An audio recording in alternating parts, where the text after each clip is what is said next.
Imagine a road that was more than just a path. It was a lifeline of stories, power, and discovery. A single roll of silk could shake the thrones of kings. This was the Silk Road, a vast network stretching from the heart of Asia to the bustling markets of Europe. Along it flowed not only goods but also ideas, beliefs, and entire cultures. Every mile revealed new cities, new faces, and new opportunities.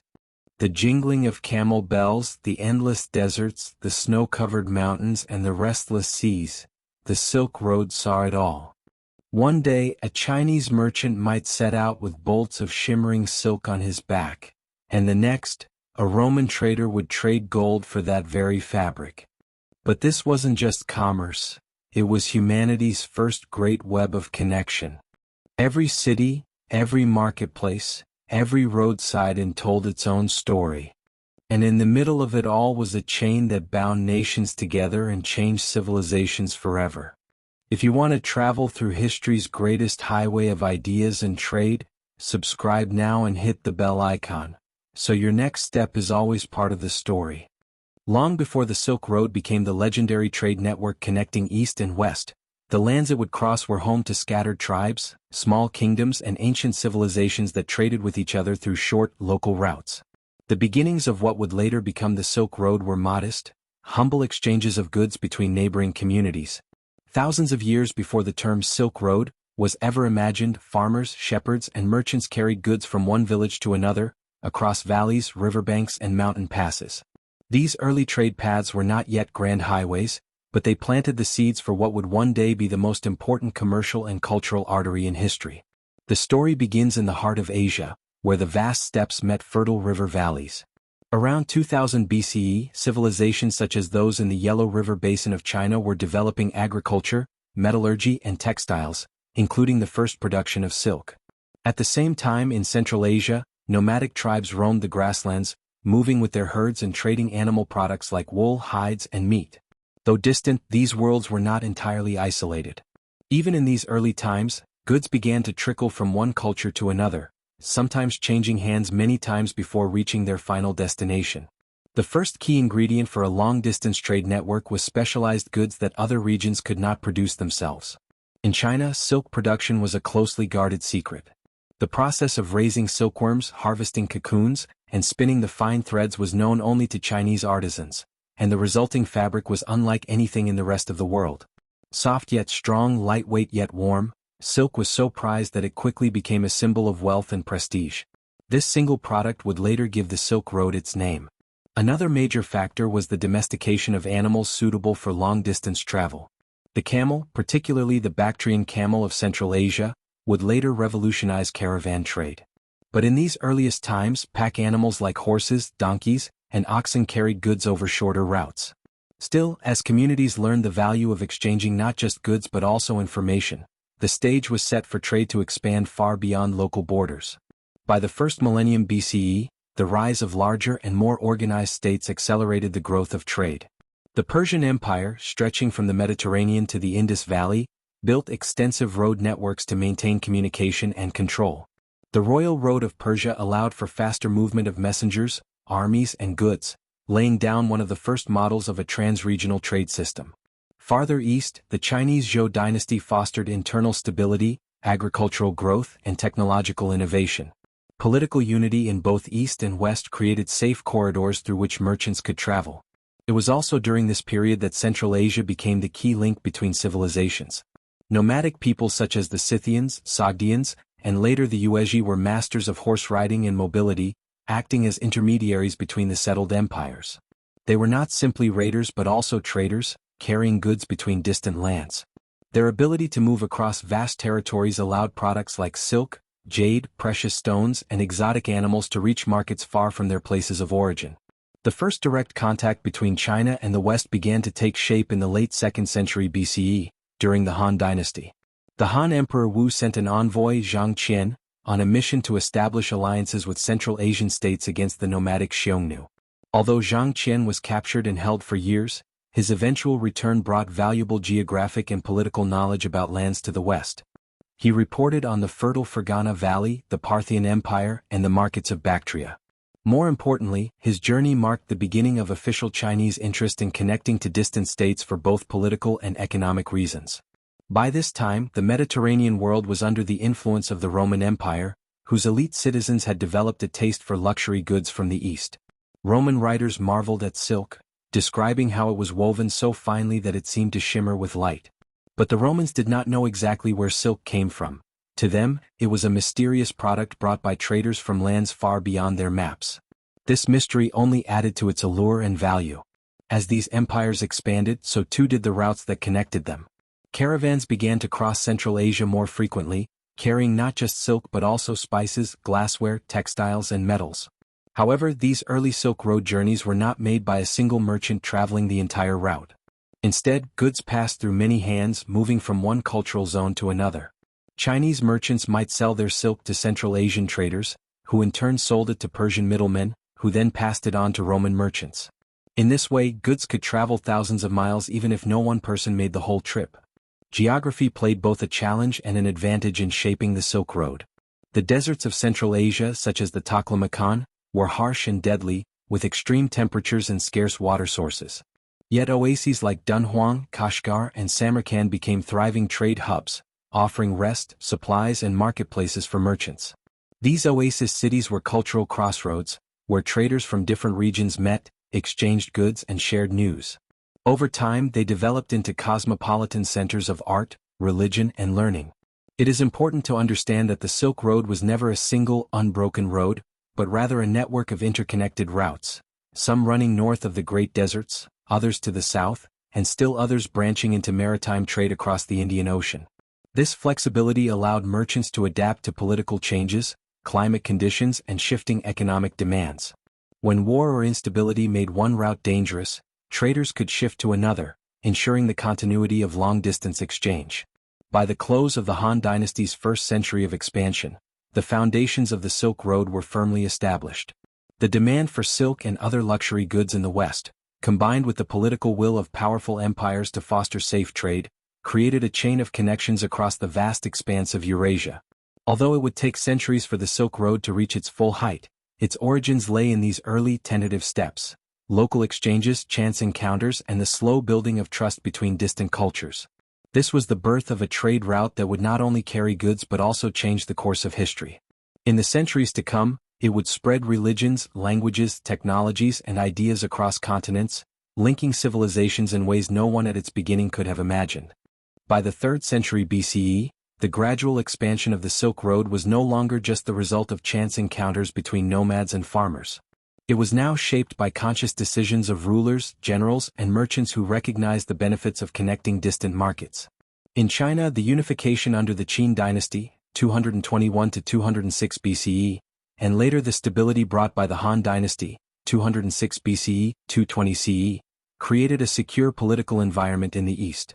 Meanwhile, in the West, the vast lands of Central Asia were still home to independent tribes, but some regions were beginning to develop more permanent settlements.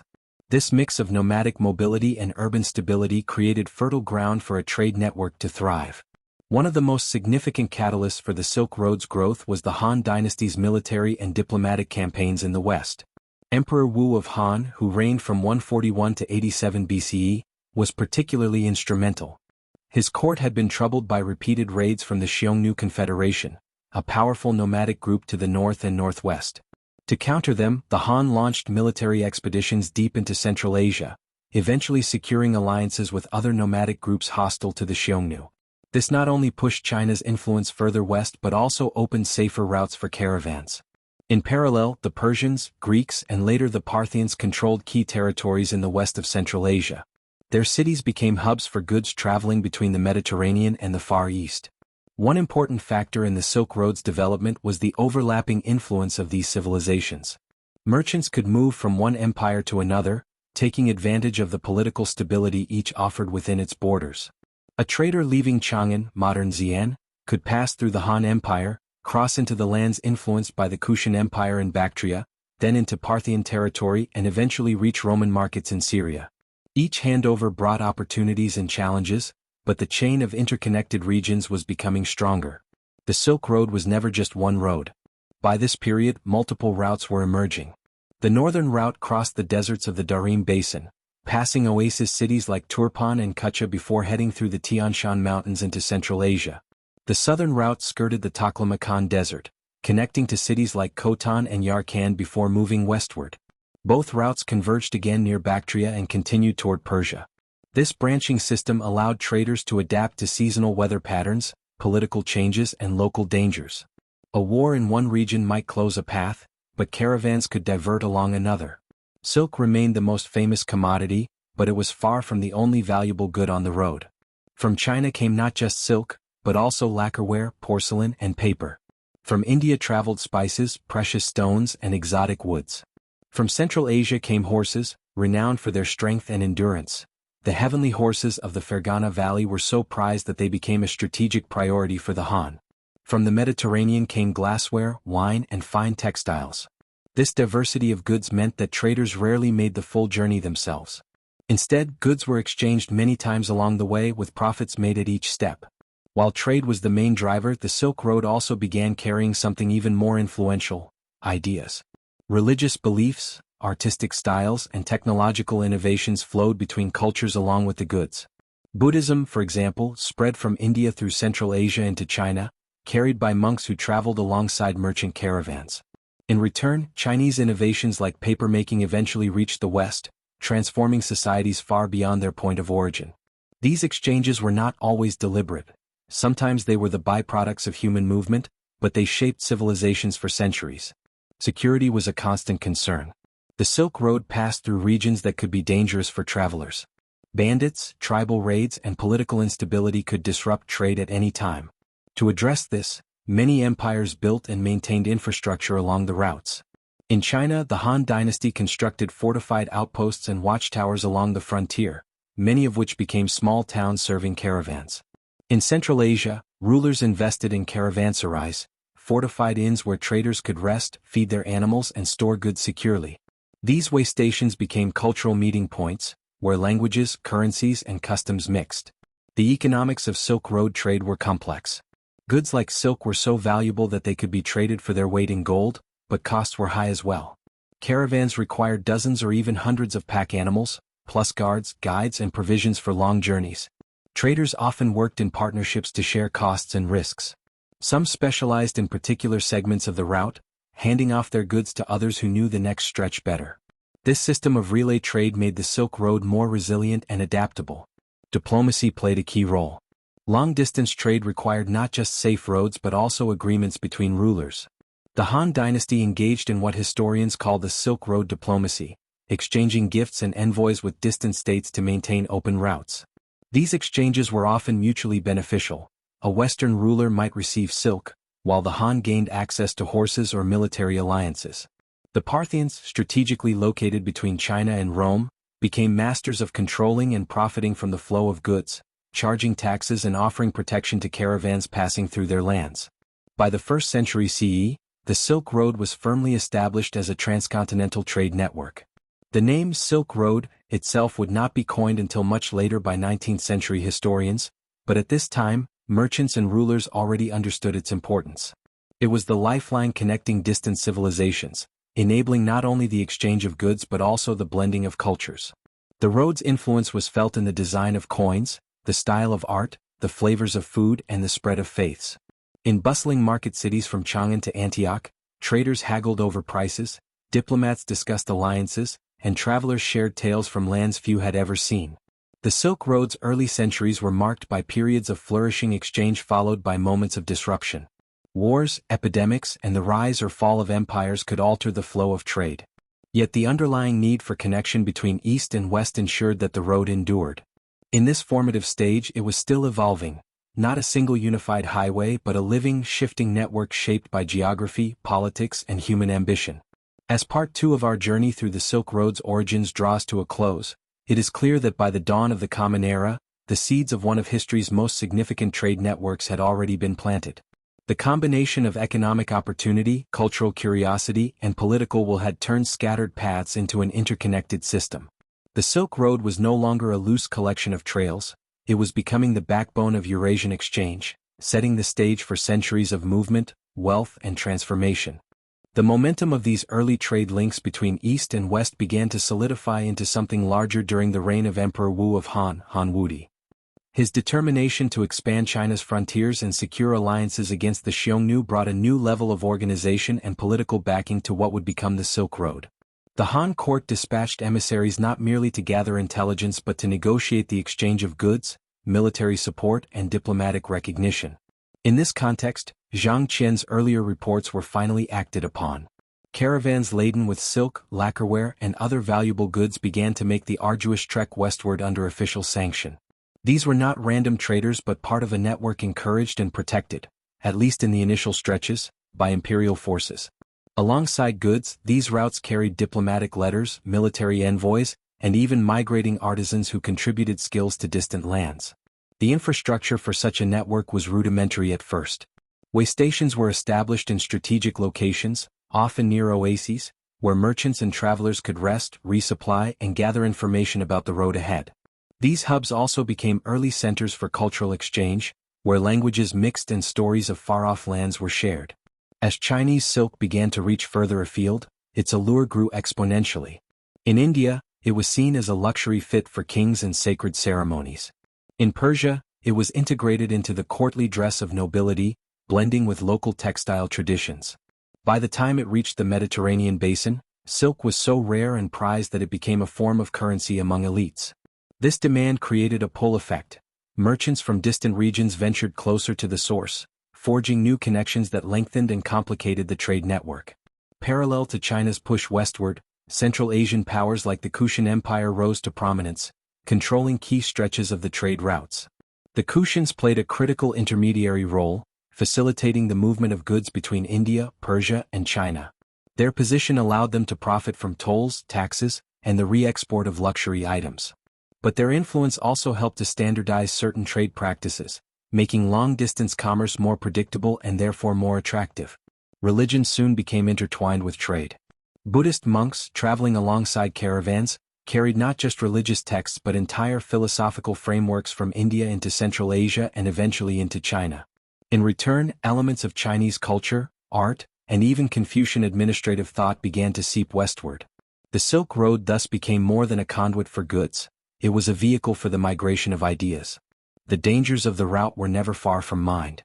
Banditry remained a constant threat, and natural hazards, sandstorms, blizzards, and extreme heat, could devastate even well-prepared caravans. Yet these perils also spurred innovation. Merchants learned to travel in large, heavily guarded convoys, often timing their departures to coincide with favorable seasonal weather. Camels, especially the Bactrian variety with their ability to endure cold and carry heavy loads, became indispensable for crossing Central Asia's deserts and high plateaus. Western contact expanded during the later Han period through indirect trade with the Roman Empire. Roman merchants, operating from ports in the eastern Mediterranean, relied on middlemen to bring silk from as far as India. The exact origins of this saricum were a mystery to most Romans, but its desirability was unquestioned. In fact, Roman senators at times decried the growing importation of silk, seeing it as a symbol of decadence that drained Rome's treasury. While silk was the most famous commodity, it was far from the only one shaping the route's importance. China imported horses from the Fergana Valley, whose strength and stamina far outclassed local breeds, making them vital for military campaigns. Spices, precious stones, glassware, and exotic animals traveled in both directions. Each commodity had its own chain of production, handling, and cultural significance, weaving together a complex web of economic interdependence. The nature of these exchanges required not just skilled merchants but also translators, caravan leaders, guards, and negotiators who could navigate the linguistic, political, and cultural divides along the way.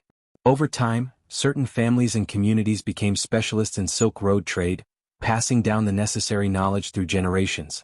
These groups often operated with a remarkable degree of autonomy, even under shifting political regimes, because rulers recognized their value in maintaining the flow of commerce. By the close of the Han Dynasty, the Silk Road was not yet a fixed highway, but it had become a recognized network of interconnected paths linking East Asia to the greater Afro-Eurasian world. Its routes shifted with political fortunes, environmental changes, and security concerns, but the underlying principle, exchange across vast distances, was firmly established.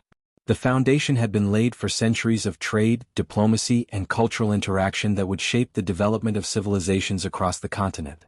In this formative stage, the Silk Road was as much about curiosity and ambition as it was about necessity. Leaders sought allies, merchants chased profit, and travelers pursued knowledge of the unknown. Together, they transformed a scattered collection of local routes into the beginnings of one of history's most influential networks, setting the stage for the flourishing of long-distance exchange in the centuries to come.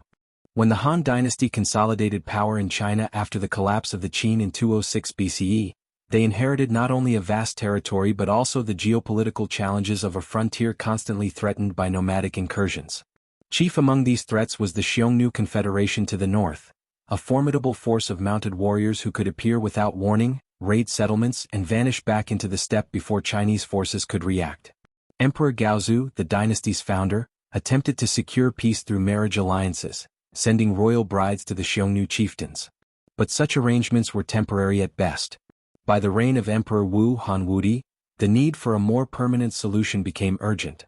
Wu's answer was twofold: strengthen the empire's military capacity and expand Chinese influence beyond its traditional borders. This expansion was not simply about land, it was also about access. Wu and his ministers had begun to understand that China's prosperity could grow exponentially if they secured reliable channels for acquiring high-quality horses, precious metals, and exotic goods from the lands to the west. Silk was already recognized as a unique and valuable export, but the empire needed imports just as badly. This is where Zhang Qian's mission took on historic importance. Dispatched in 138 BCE with a small party, Zhang's task was to travel deep into Central Asia in search of allies against the Xiongnu, particularly the Yuezhi people, who had themselves been displaced by the nomads. Zhang's journey was fraught with danger. Captured early on by the Xiongnu, he spent years in captivity before escaping and continuing westward. Eventually he reached the Yuezhi, now settled in the fertile lands of Bactria, modern Afghanistan, but they showed little interest in joining a distant Chinese campaign. Though Zhang failed to forge the alliance Emperor Wu had hoped for, the intelligence he gathered was invaluable. He returned to Chang'an with detailed accounts of lands rich in resources, populated by diverse peoples, and engaged in their own networks of trade. He spoke of the Fergana Valley, whose horses were unmatched in strength and stamina, and of cities in Central Asia where goods from India, Persia, and even the Mediterranean could be found. Wu recognized that if these lands could be linked to China by secure trade routes, the empire's economic and political influence would expand dramatically. This recognition led to the first deliberate state-sponsored efforts to open and maintain paths through the deserts, mountains, and steppes that separated China from the West. These early routes would eventually form the eastern stretches of what we now call the Silk Road. Opening these paths required more than ambition, it required infrastructure. Under Han direction, military garrisons were established in Gansu and the Heshi Corridor, the narrow strip of habitable land between the Tibetan Plateau and the Gobi Desert. These garrisons protected traders and settlers from raids, while also serving as administrative centers for newly incorporated territories. Roads were improved, watchtowers erected, and relay stations set up to provide fresh horses for couriers carrying messages between the capital and the frontier. The military and economic dimensions of this project were inseparable. The same forts that protected caravans also served as staging points for campaigns against hostile tribes. Meanwhile, the increased security encouraged farmers, artisans, and merchants to migrate westward, creating a chain of supply points for long-distance travelers. Over time, these settlements became thriving market towns where Chinese goods mingled with products from the steppes and beyond. Trade in this early phase was modest but symbolically important. Silk, jade, and lacquerware from China began to find their way to Central Asia, while the Han imported horses, gold, and exotic foods like grapes and alfalfa. Even more transformative was the arrival of new technologies and crops. From the West came improved metalworking techniques, new musical instruments, and seeds for plants that would become staples in Chinese agriculture. Culturally, the opening of these routes marked the beginning of a profound shift in China's relationship with the outside world. For centuries, Chinese civilization had seen itself as the center of a self-contained universe, with barbarian peoples existing on its periphery. The Silk Road challenged that worldview. As merchants, envoys, and migrants passed through the Han's newly opened gateways, they brought with them ideas, beliefs, and customs that subtly influenced Chinese society. Over time, these exchanges would become a two-way flow, with Chinese art, literature, and philosophy traveling westward in turn. The challenges of maintaining these routes were immense. Geography alone posed a nearly insurmountable obstacle.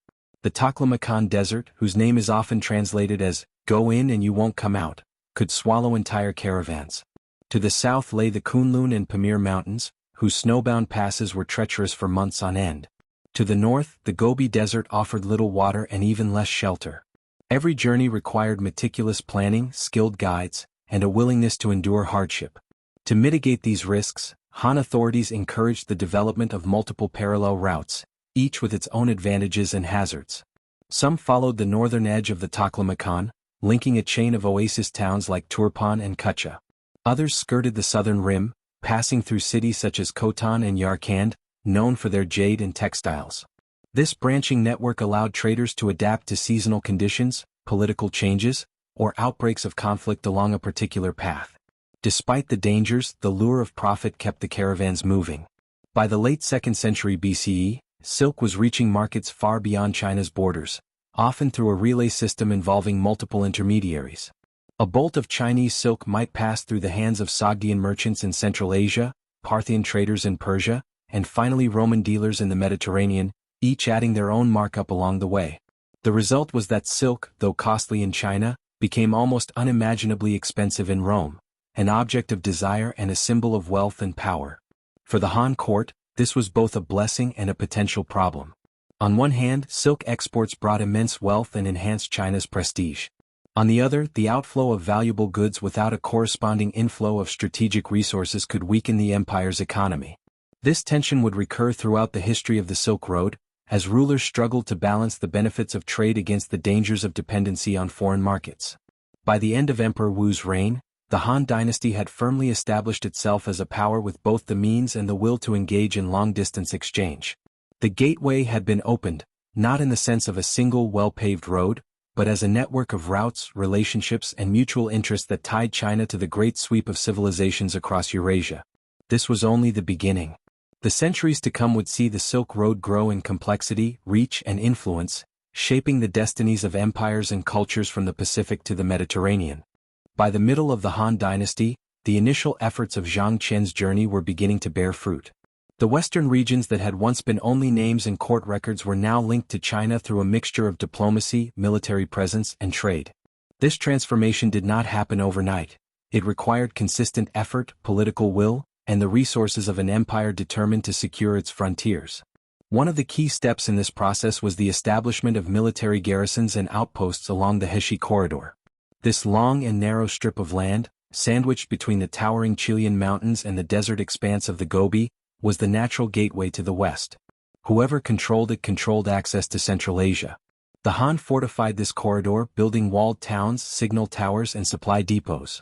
These were not just for defense but also to ensure that merchants could travel with greater safety.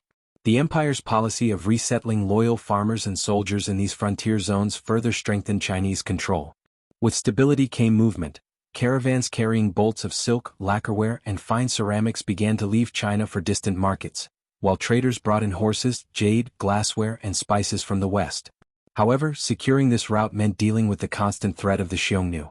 Although Zhang Qian's missions had weakened their hold over the western regions by forging alliances with their rivals, the Xiongnu remained a force to be reckoned with.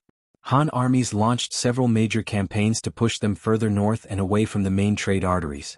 These campaigns were costly but necessary, as the safety of the Silk Road depended on keeping the nomads at bay. By driving them out of the Heshi Corridor, the Han created the conditions under which trade could flourish. Diplomatic missions were another essential element of the Han strategy.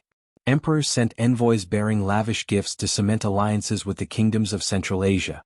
These gifts often included gold, silk and grain, all meant to show the wealth and generosity of the Han court. In return, these states would pledge loyalty or at least agree to keep the road open for trade. Many of these relationships were fragile, dependent on the personal ties between rulers, but they laid the groundwork for a network of trust and mutual benefit that would sustain the Silk Road for centuries. Trade during this period was not simply about exchanging goods. It was also an exchange of ideas, technologies, and cultures. Buddhist monks from India began to appear in Chinese cities, carrying with them religious texts and teachings that would eventually have a profound impact on Chinese spirituality.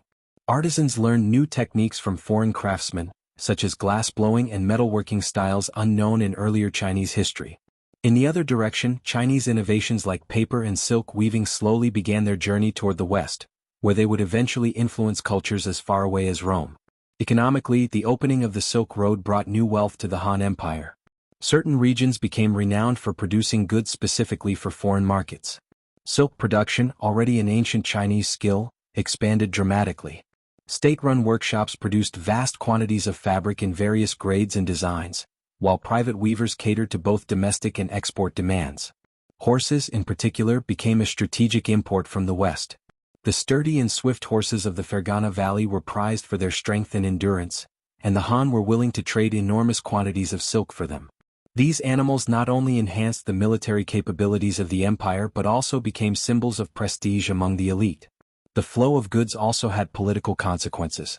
Regional governors and military commanders stationed along the trade routes began to amass considerable influence, as they controlled the movement of caravans and collected taxes or tariffs. This created both opportunities and tensions within the Han political system. On one hand, these revenues enriched the imperial treasury. On the other, they allowed certain individuals to build independent power bases, which could later challenge central authority. Managing this balance became an ongoing concern for the Han rulers. Travel along the early Silk Road was not without dangers. Caravans faced not only the threat of bandits but also harsh environmental challenges. The deserts could be blisteringly hot by day and freezing by night. Sandstorms could disorient travelers, while the lack of water sources meant that careful planning was essential. Mountain passes presented another set of hazards: rock slides, sudden snowstorms, and narrow trails that could barely accommodate loaded pack animals. Despite these dangers, the rewards of successful trade made the journey worthwhile. Merchants learned to form large, well-protected caravans and to stop at fortified stations, which the Han government encouraged by establishing waypoints stocked with supplies. The Han Dynasty also invested in infrastructure to support this growing network. Roads were widened and improved, river crossings reinforced, and administrative offices established to register and monitor trade. This level of state involvement ensured that the Silk Road was not simply a private enterprise but an extension of imperial policy. By integrating trade into the broader goals of the empire, security, diplomacy, and cultural influence, the Han created a system that could endure beyond the reign of any single emperor. In cultural terms, the early Silk Road began to shape the identity of the Han Empire as a participant in a broader world. Chinese officials and scholars started to collect information about foreign lands, their customs, and their political systems. Maps became more accurate, incorporating regions that had previously been little more than rumor. Poets and writers began to reference exotic goods and distant places in their work, reflecting a growing curiosity about the world beyond China's borders. This period marked the first time that China saw itself not as an isolated civilization but as a central hub in a network that connected East and West. Religion, too, found fertile ground in this expanding exchange. While the dominant belief systems in China remained Confucianism and Taoism, the arrival of Buddhism introduced new ideas about life, death, and morality.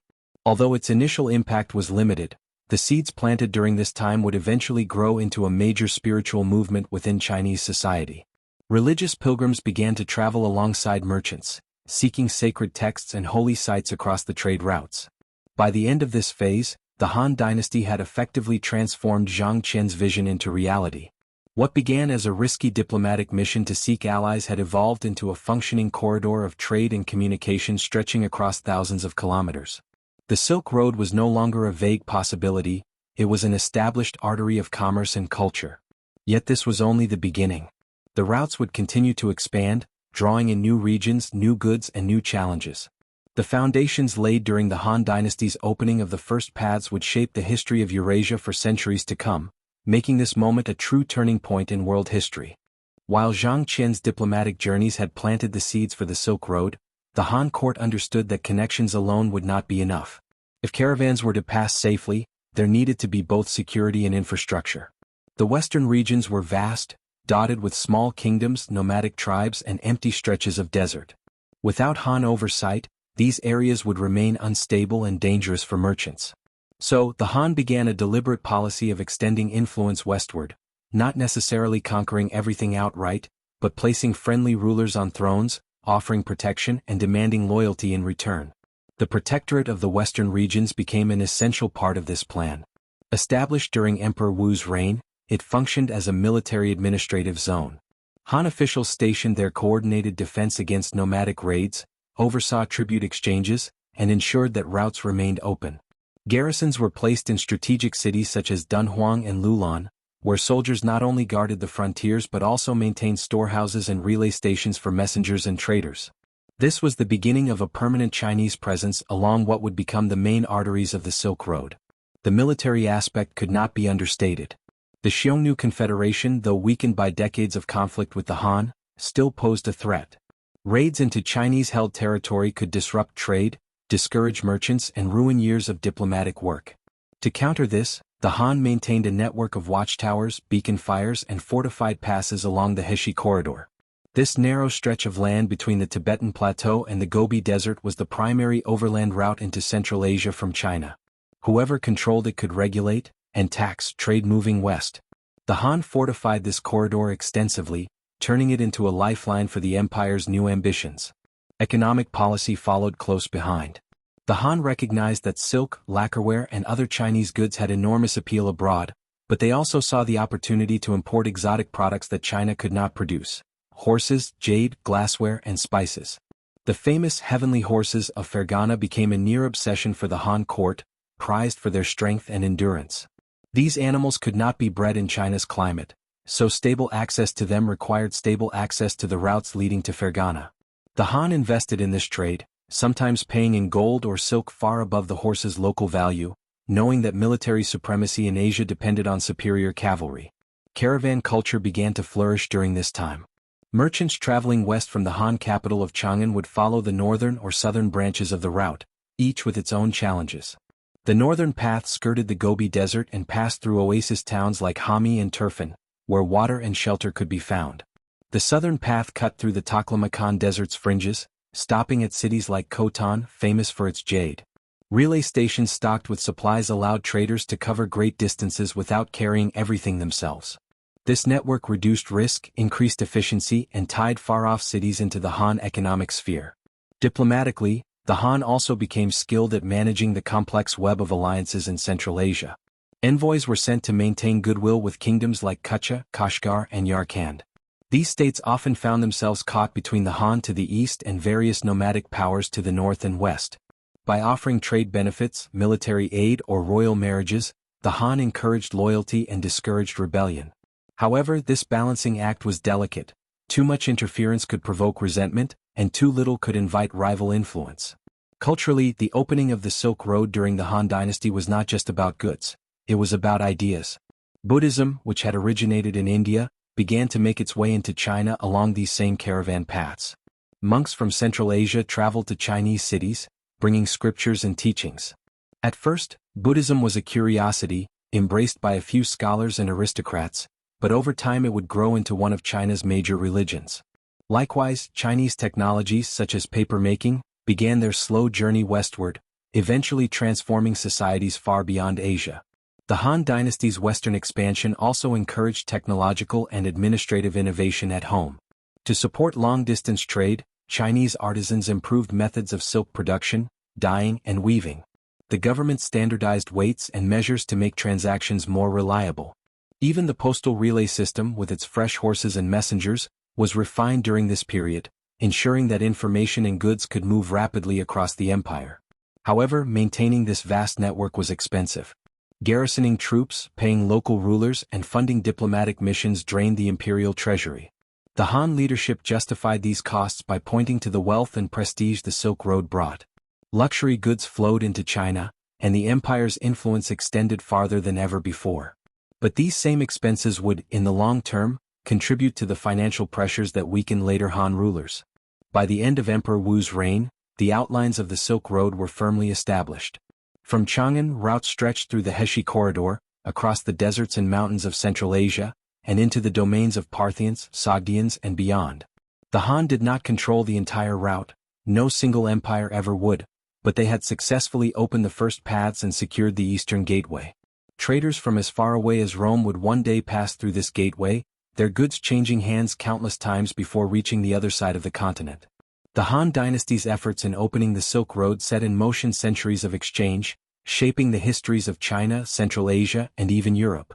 Their blend of military power, diplomatic skill, and economic ambition ensured that this once isolated corner of the world became the starting point for one of humanity's greatest networks of cultural and commercial interaction. What began as an imperial quest for horses and allies had become a bridge between civilizations, and the Han held the keys to that bridge. By the time the Silk Road began to function as a stable, multi-regional trade network in the Han Dynasty and beyond, it was no longer just an imperial experiment. It was a living artery, pumping goods, ideas, and even intangible influences across thousands of kilometers. What began with the Han desire for strong horses and the curiosity of Central Asian rulers for silk had expanded into something far larger, a constant movement of treasures that connected cities and peoples who might never meet in person.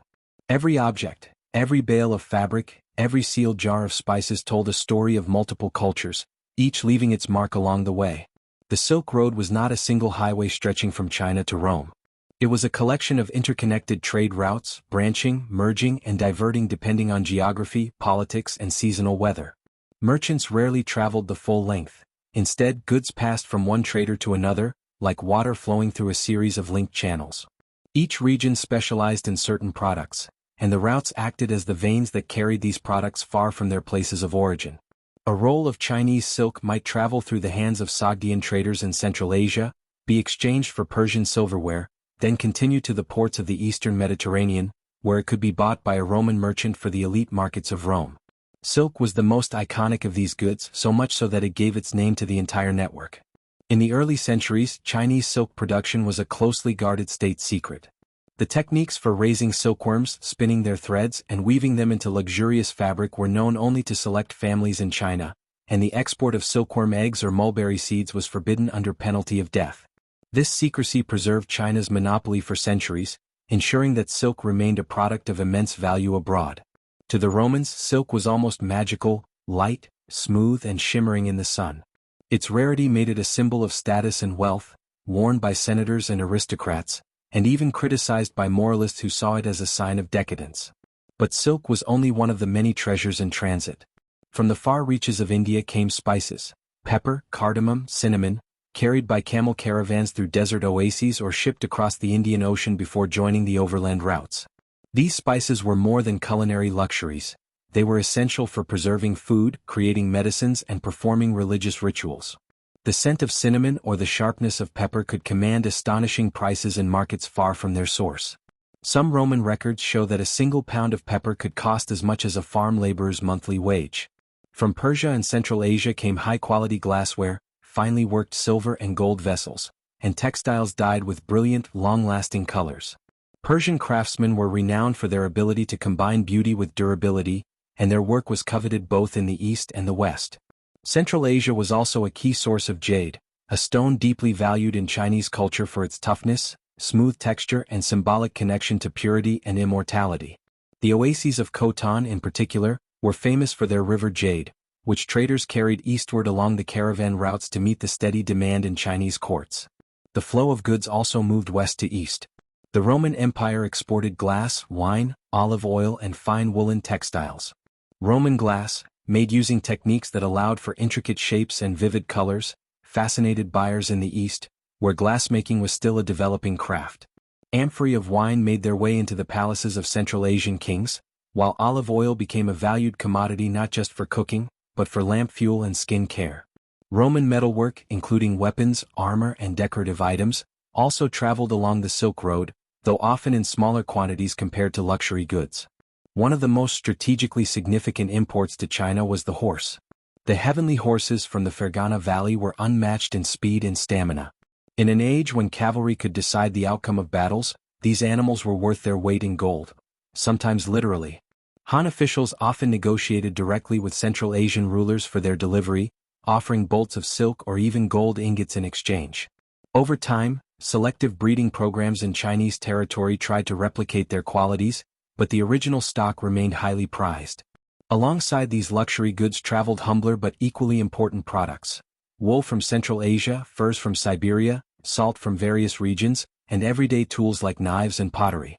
While these did not fetch the same glamorous prices as silk or spices, they formed the backbone of practical trade.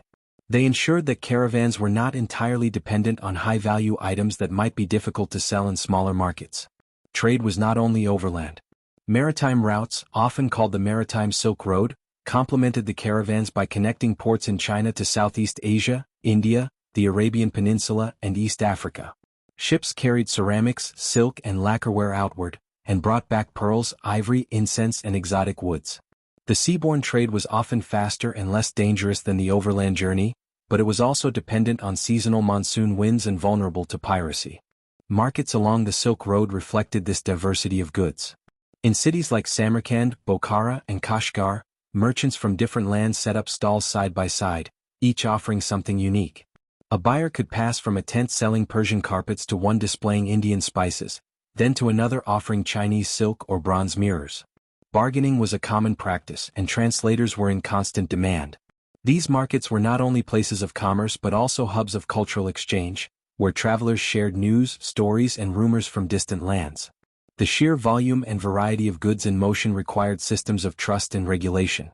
Caravanserais, fortified inns along trade routes, provided safe resting places for merchants and their animals, offering food, water, and sometimes even entertainment.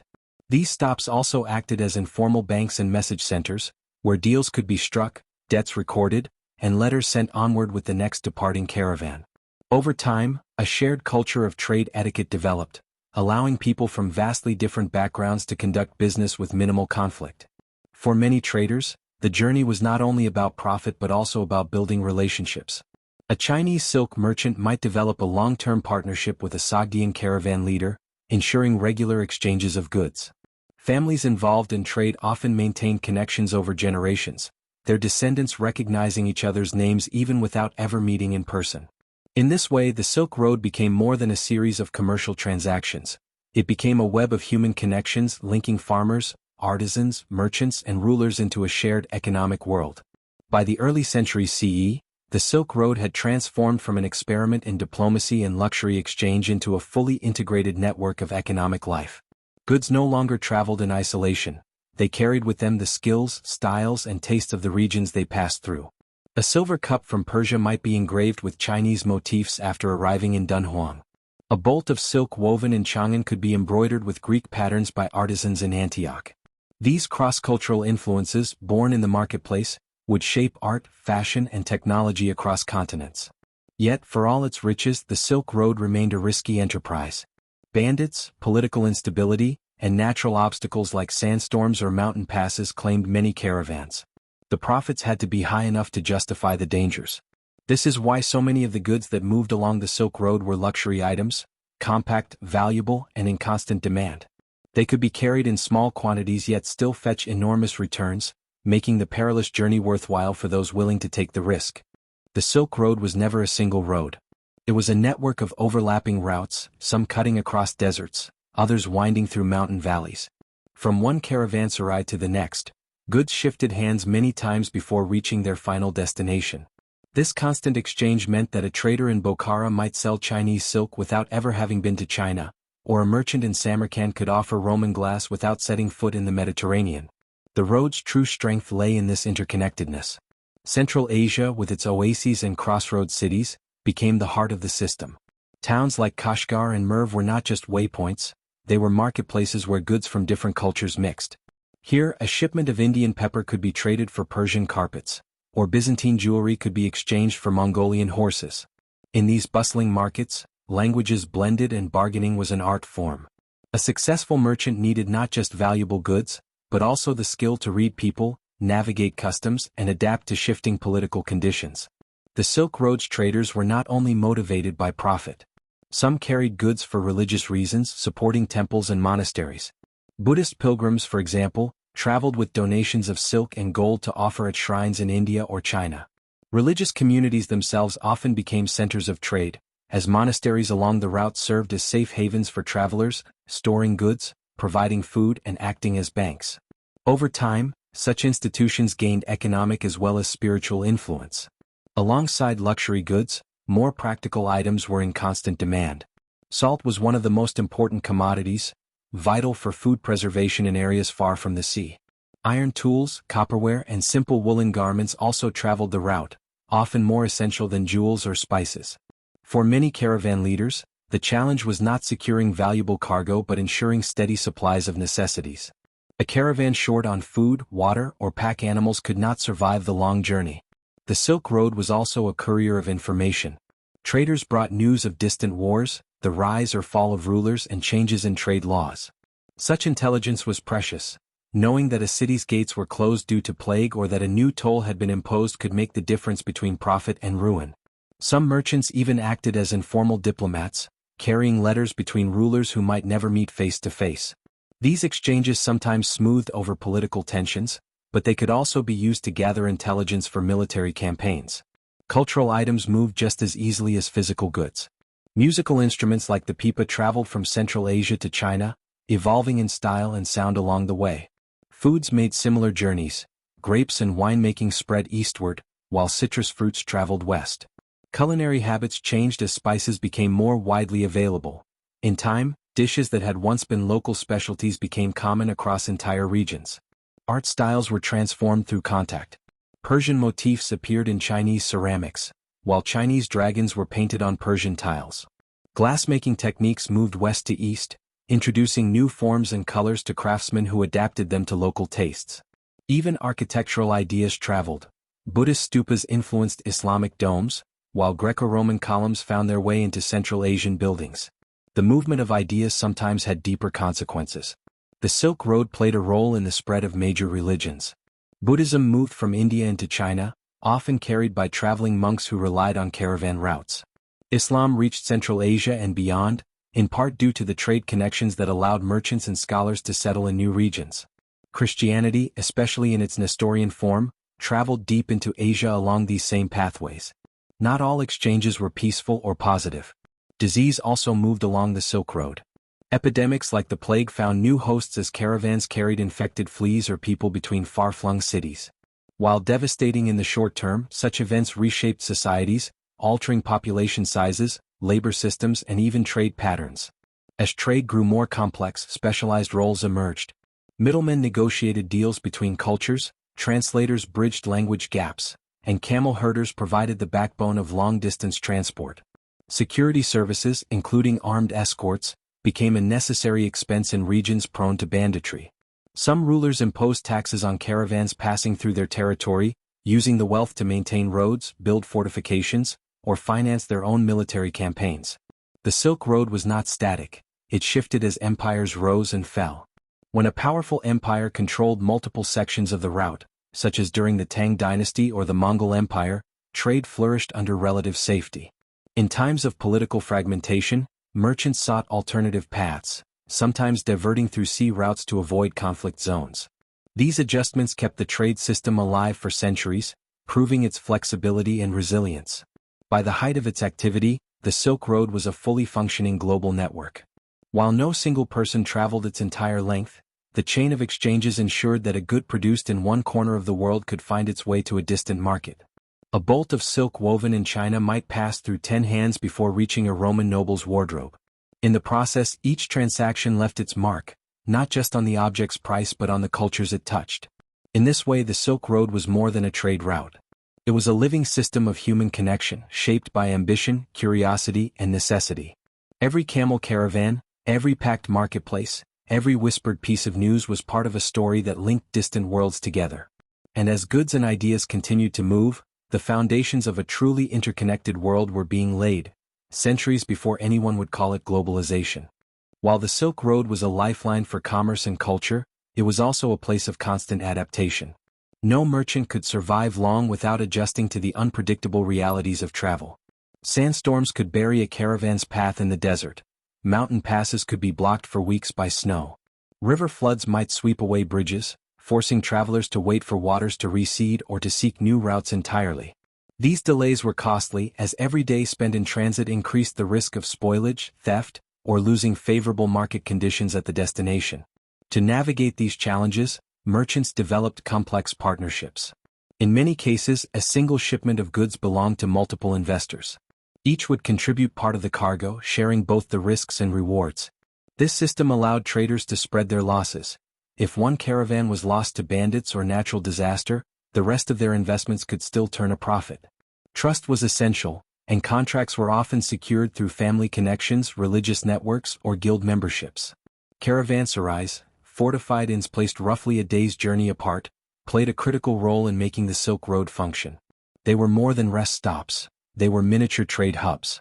Merchants could buy fresh pack animals, repair wagons, and store goods in secure rooms.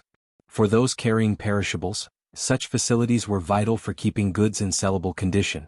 The owners of caravanserais also acted as informal brokers, connecting buyers and sellers who might otherwise never meet. Certain goods required special care and handling. Fine porcelain had to be packed with layers of straw and cloth to prevent breakage on bumpy roads. Spices needed to be sealed against moisture, which could ruin their flavor and value. Horses had to be fed well and protected from injury, as their worth could drop dramatically if they became lame.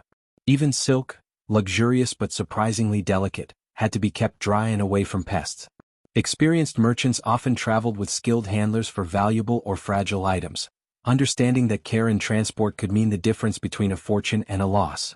Some of the most valuable goods on the Silk Road were knowledge-based rather than material.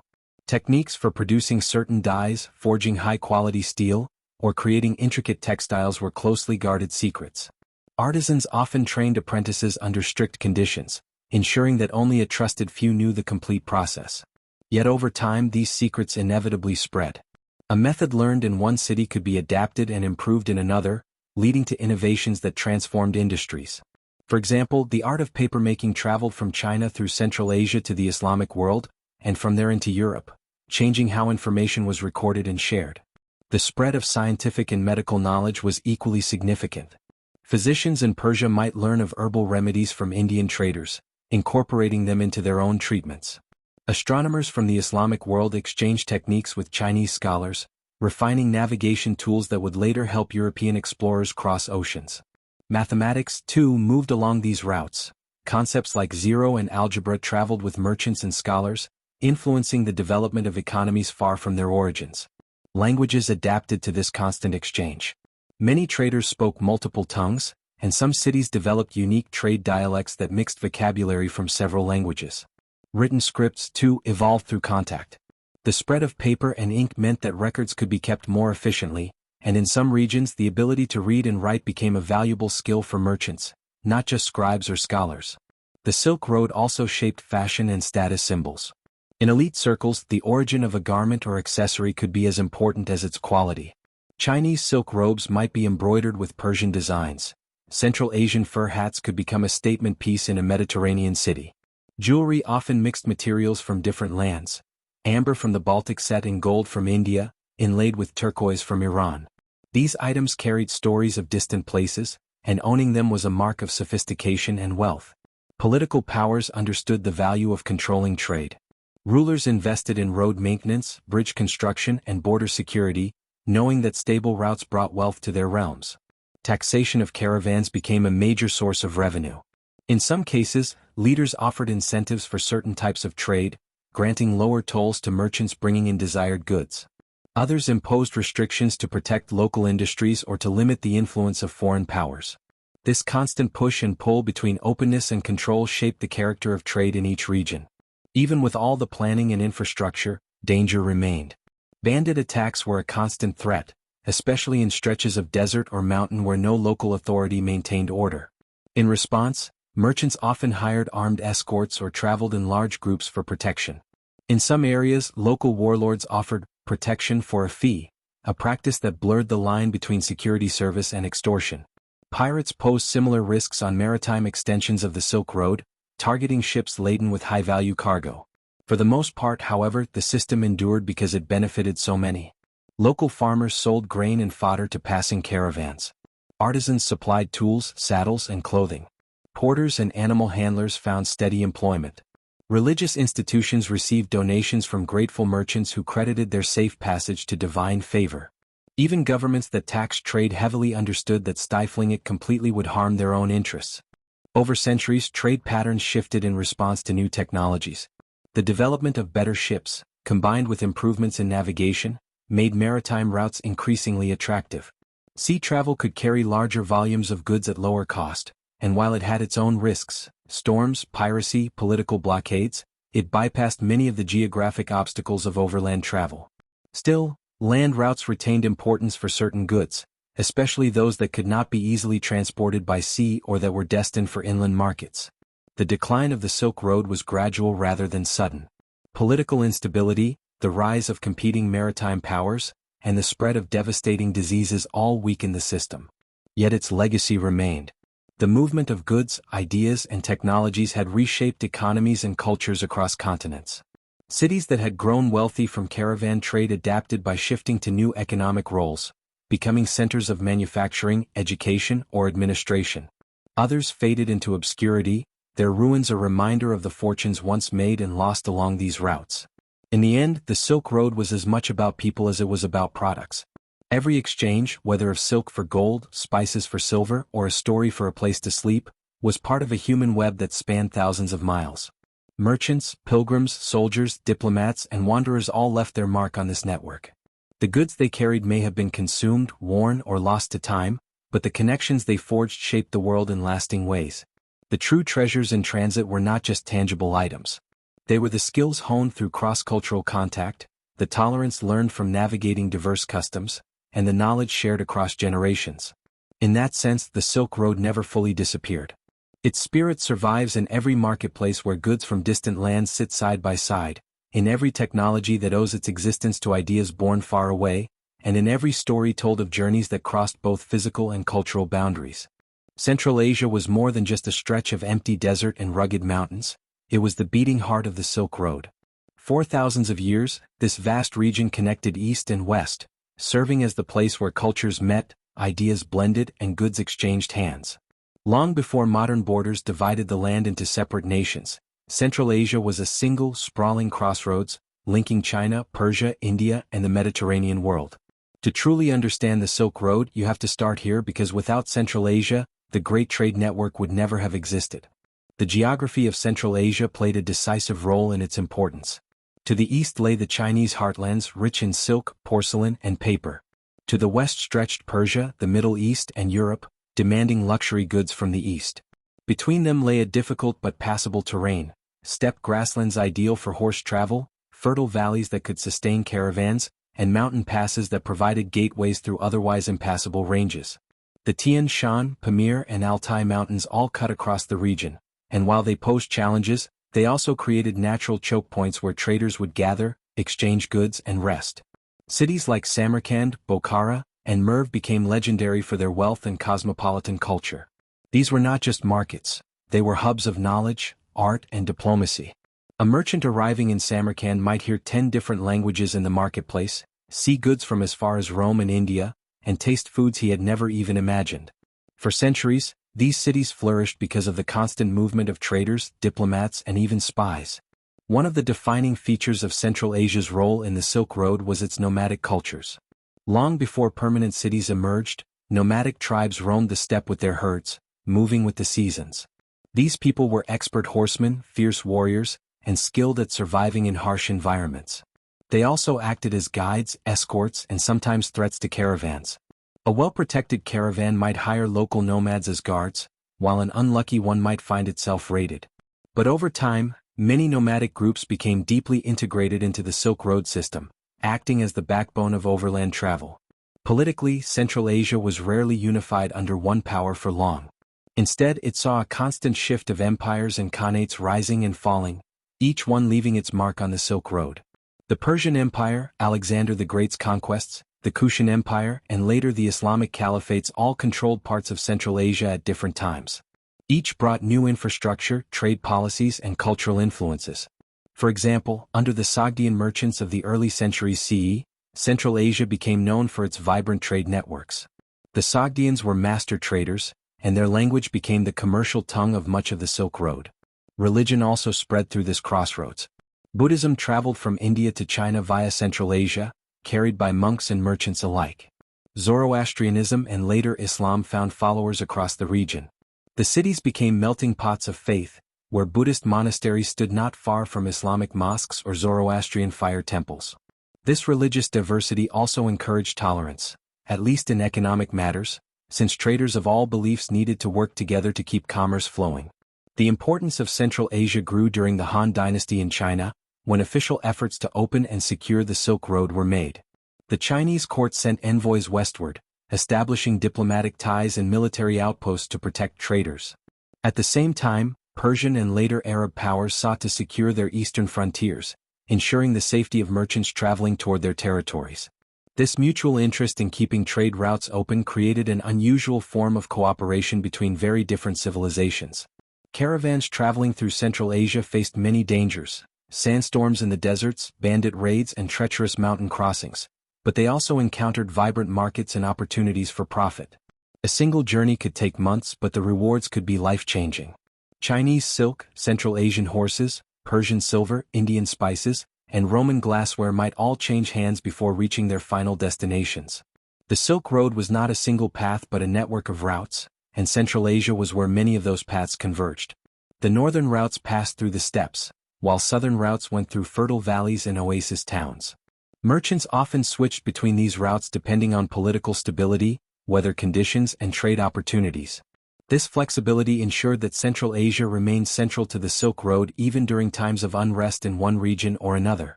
The wealth generated by trade allowed Central Asian rulers to commission grand architecture and public works. Cities like Samarkand became known not only for commerce but also for their stunning mosques, gardens, and public squares. Wealthy patrons sponsored scholars, artists, and scientists, turning these cities into intellectual centers. Knowledge flowed along the Silk Road just as surely as silk and spices did, with astronomy, mathematics, medicine, and literature moving between cultures. In essence, Central Asia's role in the Silk Road was to be the connector, the place where East met West in both commerce and culture. Without it, the Silk Road would have been two disconnected halves, each with its own limited network. It was in these crossroads cities, markets, and caravanserais that the true magic of the Silk Road happened. If Central Asia was the heart of the Silk Road, then the empires and conquerors who ruled over it were the forces that pumped its lifeblood, goods, ideas, and people, through its vast network of veins. Each power that rose and fell in the region shaped not just politics, but also the way trade, diplomacy, and culture unfolded across the Silk Road. One of the earliest powers to dominate parts of Central Asia was the Achaemenid Persian Empire in the 6th century BCE. Cyrus the Great and later Darius I extended Persian influence deep into the region, bringing with them administrative systems, standardized weights and measures, and a network of roads that would inspire later Silk Road routes. Persian satraps governed provinces stretching into what is now Turkmenistan and Uzbekistan, ensuring that tribute and trade flowed toward the imperial heartland.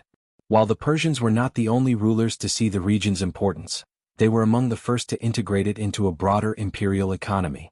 Then came Alexander the Great in the late 4th century BCE. His campaigns brought Greek influence to Central Asia, especially in Bactria, modern northern Afghanistan and southern Uzbekistan. Greek cities, art, and language merged with local traditions, creating a distinctive Greco-Bactrian culture. Hellenistic rulers after Alexander encouraged trade with India and China, acting as intermediaries for goods and ideas. Even centuries later, travelers through Central Asia could see Greek-style columns, sculptures, and coins, reminders of this unusual cultural fusion. The next major power to transform Central Asia's role in the Silk Road was the Kushan Empire in the 1st century CE. Originally of nomadic Yuezhi origin, the Kushans built a strong state that stretched from northern India through Afghanistan and into parts of Central Asia. They controlled key trade routes linking China and Rome, and under their rule, Buddhism spread rapidly through the region. Kushan support for Buddhist monasteries along caravan routes meant that merchants often encountered these centers of learning, which also acted as safe havens for travelers. Religion was more than a matter of faith, it was also a matter of diplomacy and trust. The spread of Buddhism in Central Asia made it easier for merchants from India, China, and beyond to interact, as shared religious symbols and practices helped create common ground. At the same time, other religions such as Zoroastrianism and later Nestorian Christianity found a foothold, adding to the region's diversity. By the 7th and 8th centuries, Central Asia had become a prize for the rapidly expanding Islamic caliphates. The Umayyad and later the Abbasid Caliphate brought Islam into the region, sometimes through conquest and sometimes through trade and missionary work. The adoption of Islam by many Central Asian peoples did not erase the older cultural and religious traditions. Instead, it blended with them. This Islamic influence reshaped commerce, introducing Arabic as a language of trade and scholarship and linking Central Asia more firmly to the Middle East and North Africa. The Arab conquests also brought technological and scientific exchanges. Agricultural innovations such as improved irrigation systems spread through the region, helping oasis towns thrive. Papermaking, learned from Chinese sources, reached the Islamic world partly via Central Asia, changing the way information was recorded and shared. By the 9th and 10th centuries, the Samanid dynasty emerged as one of the great powers in Central Asia, ruling from Bokhara. Under the Samanids, Persian culture experienced a renaissance, and Bokhara became a renowned center of learning, poetry, and theology. Trade flourished and caravanserais multiplied, offering merchants safe lodging and storage for goods. The Samanids' relatively stable rule encouraged long-distance trade even in turbulent times elsewhere. But stability was rarely permanent in Central Asia. The arrival of the Turkic nomads such as the Seljuks altered the balance of power. These groups brought with them formidable military skills and a deep understanding of the steppe. Under their rule, Central Asia remained a vital artery of the Silk Road, but it also became a launching point for further expansion into the Middle East and beyond. The Turkic influence on language, art, and governance would leave a permanent imprint on the region. Then, in the early 13th century, a seismic event reshaped not just Central Asia but the entire Silk Road, the Mongol conquests. Genghis Khan's armies swept through the region, destroying some cities but also imposing a form of order that paradoxically strengthened long-distance trade. The Mongol Empire, which at its height stretched from the Pacific to the Mediterranean, effectively turned the Silk Road into a single, secure trade zone. Under Mongol rule, known as the Pax Mongolica, merchants could travel vast distances with relative safety. Mongol postal stations, way stations, and law enforcement made the overland routes more reliable than at any other time in history. This stability encouraged a surge in trade between Europe and Asia, with Central Asian cities thriving as never before. Marco Polo, the Venetian traveler, journeyed through these lands during this period, describing in detail the bustling markets and sophisticated urban life he encountered. The Mongols also fostered unprecedented cultural exchange. Artisans, scholars, and engineers were moved across the empire to share their skills. Chinese medicine reached the Middle East, Persian astronomical knowledge influenced Chinese science, and European travelers brought back tales and goods from distant Cathay. Central Asia, as the central hub of this network, became a place where it was entirely normal to find Persian craftsmen, Chinese doctors, and Italian merchants sharing a meal in a Bokhara inn. However, even the Mongol order eventually fractured. By the late 14th century, new powers emerged from the chaos, most notably Timur, Tamerlane, and his Timurid Empire. Timur ruled from Samarkand, transforming it into one of the most magnificent cities in the Islamic world. He commissioned grand mosques, madrasas, and gardens, drawing artisans from across Asia. Under Timur, Central Asia retained its position as a vital Silk Road hub, though his military campaigns also brought destruction to some areas. The Timurid period is often remembered as a golden age of Persianate culture. Poetry, miniature painting, and architecture flourished, and scholars such as Ulugh advanced astronomy and mathematics. This cultural vibrancy continued to attract traders, who knew that in cities like Samarkand they could find not only goods but also the latest scientific instruments, manuscripts, and luxury art pieces. Yet, from the late 15th century onward, the growing dominance of maritime trade routes began to undermine Central Asia's monopoly on east-west commerce. European powers like Portugal and Spain established direct sea links to Asia, bypassing many of the old overland routes. Central Asia remained important, especially for regional trade, but the global balance was shifting. Even so, the legacy of centuries of empire, conquest, and cultural fusion left an indelible mark on the region. The Persian, Greek, Kushan, Islamic, Turkic, Mongol, and Timurid influences blended into a rich cultural fabric unique to Central Asia. The region's architecture, languages, music, and cuisine all bore the traces of these many layers of history. In the end, Central Asia's role in the Silk Road was shaped not just by its geography but by the ebb and flow of political power. Empires rose and fell, but the crossroads remained, always drawing people and ideas from across the world. By the 13th century, Central Asia entered one of its most dramatic transformations under the rise of the Mongol Empire. Genghis Khan's unification of the nomadic tribes created the largest contiguous empire in history, and at its heart lay Central Asia. The Mongols did not merely conquer the cities of Samarkand, Bokhara, and Merv, they integrated them into a transcontinental network of security, administration, and trade. The Silk Road under Mongol rule became safer than it had been for centuries. Banditry declined sharply, thanks to the Mongol legal code, the Yasa. which imposed severe punishments for theft or violence against merchants. Karakorum, the Mongol capital in Mongolia, and later cities like Kambalik, Beijing, were connected to Central Asia's markets through a series of relay stations known as yam. These stations, staffed with fresh horses and provisions, allowed messengers and traders to travel at unprecedented speed. What once took months could now be done in weeks. This Pax Mongolica fostered an explosion of commerce and cultural exchange.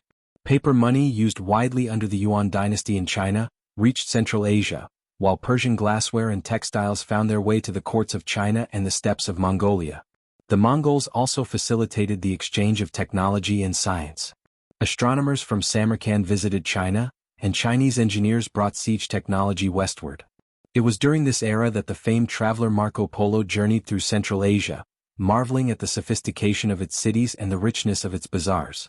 His accounts, although colored by European perceptions, offered a rare glimpse of a region at the peak of its cosmopolitan vibrancy. However, the Mongol Empire's eventual fragmentation had dire consequences. As different khanates formed, the Chagatai Khanate in Central Asia, the Ilkhanate in Persia, and the Golden Horde in the north, rivalries emerged. Political instability made some sections of the Silk Road unsafe again. The once flourishing cities began to experience intermittent sieges, and trade became more expensive due to the imposition of multiple taxes by competing rulers. In the 14th century, a new power rose from Central Asia, Tamerlane, Timur, the Turco-Mongol conqueror who established the Timurid Empire. Timur's campaigns were brutal, but he also invested in transforming Samarkand into one of the most splendid cities of the Islamic world. Under his patronage, the city became a hub for artisans, scholars, and architects from across the empire. The Registan Square, with its stunning madrasas, stood as a testament to the blend of Persian, Islamic, and Central Asian artistic traditions. Timur's empire controlled vast stretches of the Silk Road, restoring some stability and encouraging the movement of goods and ideas. Yet his military campaigns, stretching from Delhi to Anatolia, also devastated many regions, depopulating towns and disrupting agricultural production. After Timur's death in 1405, his empire fragmented, and Central Asia once again became a contested space between emerging powers. The arrival of new maritime trade routes in the late 15th and early 16th centuries began to alter the role of Central Asia in global commerce. European explorers, seeking direct access to Asian markets without relying on overland caravans, opened sea routes around Africa. The Portuguese, Dutch, and later the British and French established maritime empires that connected Europe directly to India, Southeast Asia, and China. The overland Silk Road did not vanish overnight, but the volume of goods it carried declined significantly. Central Asia's cities adapted by focusing more on regional trade rather than long-distance exchanges. Goods still moved along parts of the Silk Road. Tea from China reached Bokhara, cotton from Central Asia traveled to Persia, but the grand caravans carrying silk, spices, and precious gems to Europe became rarer. In the 16th and 17th centuries, Central Asia came under the influence of new regional powers, including the Uzbek Khanates of Bokhara, Khiva, and Kokand. These states controlled key caravan routes and engaged in both trade and diplomacy with neighboring empires such as the Safavids in Persia, the Moguls in India, and the Qing dynasty in China. Caravanserais continued to operate and local merchants thrived, but the global dominance of maritime trade meant that the region's economic and political influence slowly waned. The 18th and 19th centuries brought another wave of geopolitical competition to Central Asia, this time between the Russian Empire and the British Empire in what became known as the Great Game. Central Asia's strategic location between British India and Russian Siberia made it a zone of imperial rivalry. Russian expansion eventually brought much of Central Asia under Tsarist control. The traditional caravan trade diminished further as railways and modern transportation bypassed ancient routes. By the early 20th century, the once thriving Silk Road cities had transformed into quieter provincial towns under Russian or Chinese administration. The Soviet era reshaped Central Asia's economies toward industrial production and collective agriculture, with little emphasis on restoring its historic role in global trade. Borders were redrawn, often ignoring traditional cultural and trade patterns, fragmenting the region into new republics. Yet the legacy of Central Asia as the Silk Road's heart never disappeared. Even in the 21st century, projects like China's Belt and Road Initiative aim to revive overland trade routes, reconnecting cities like Almaty, Tashkent, and Samarkand to global commerce. Highways, railways, and pipelines now trace paths not unlike those caravans once followed. Central Asia's role in the Silk Road story is one of resilience and adaptation. From a crossroads where empires met and merchants thrived, to a region sidelined by maritime trade, and now once again re-emerging in modern geopolitics, it has remained a place where cultures blend and histories converge. Its bazaars, architectural wonders and traditions still carry the echoes of a time when the wealth of the world passed through its gates, making it a true heartland of the ancient Silk Road. The Silk Road was not only a highway of goods, it was also a highway of ideas. While merchants carried bales of silk, jars of spices and rolls of carpets, they also carried thoughts, stories and faith. As caravans traveled between east and west, they became moving vessels of religion, philosophy and cultural practice. Alongside silk and gold, belief systems journeyed across deserts and mountains, reshaping societies that lay far from their points of origin. This chapter explores how the Silk Road became a corridor for faiths and cultures, a bridge where civilizations exchanged not only material wealth but spiritual treasures. When we think of the spread of religions, it is easy to imagine missionaries and preachers making deliberate journeys. But often it was the traders who played the larger role. A merchant who stopped at an inn or caravanserai might share stories of his homeland, including tales of gods, rituals, and moral lessons. Over time, listeners adopted these practices, sometimes blending them with their own. In this way, the Silk Road became a web where belief systems crossed paths, transformed, and took root in unexpected places. The rise of Buddhism along the Silk Road. Buddhism was one of the earliest religions to travel along the Silk Road. Originating in India during the 5th century BCE with the teachings of Siddhartha Gautama, the Buddha, it spread steadily north into Central Asia and China. By the time the Silk Road was flourishing, Buddhism had become a major traveler along its routes. Monks often joined caravans not as traders but as spiritual companions. They carried scriptures written on palm leaves, portable images of the Buddha, and the discipline of meditation. In oasis towns like Khotan, Kashgar, and Dunhuang, Buddhist monasteries emerged as important rest stops. These monasteries provided food, shelter, and protection to weary travelers, while also serving as centers of learning. Caravans left not only goods but also donations, allowing monastic communities to grow. In turn, monks translated Buddhist texts into local languages, making them accessible to wider audiences. Art became another vehicle for spreading Buddhism. In the caves of Dunhuang, thousands of murals and sculptures were created by artisans inspired by Indian, Persian, and Chinese styles. These caves became a treasure house of religious art, blending multiple traditions into a unique Silk Road expression. A merchant arriving in Dunhuang could step into a cave and find himself surrounded by visions of the Buddha's life, painted in vivid colors that told stories more eloquently than words. The influence of Zoroastrianism. While Buddhism spread eastward, Zoroastrianism moved along the Silk Road in other directions. Originating in ancient Persia, this faith emphasized the struggle between light and darkness, good and evil, under the guidance of the god Ahura Mazda. Fire temples, where sacred flames burned eternally, became recognizable symbols of Zoroastrian belief. Persian merchants and officials carried their faith with them as they managed trade routes and established colonies in Central Asia. Caravanserais near Persia often included fire altars where Zoroastrians could perform rituals. In cities like Merv and Samarkand, traces of Zoroastrian influence were woven into local cultures.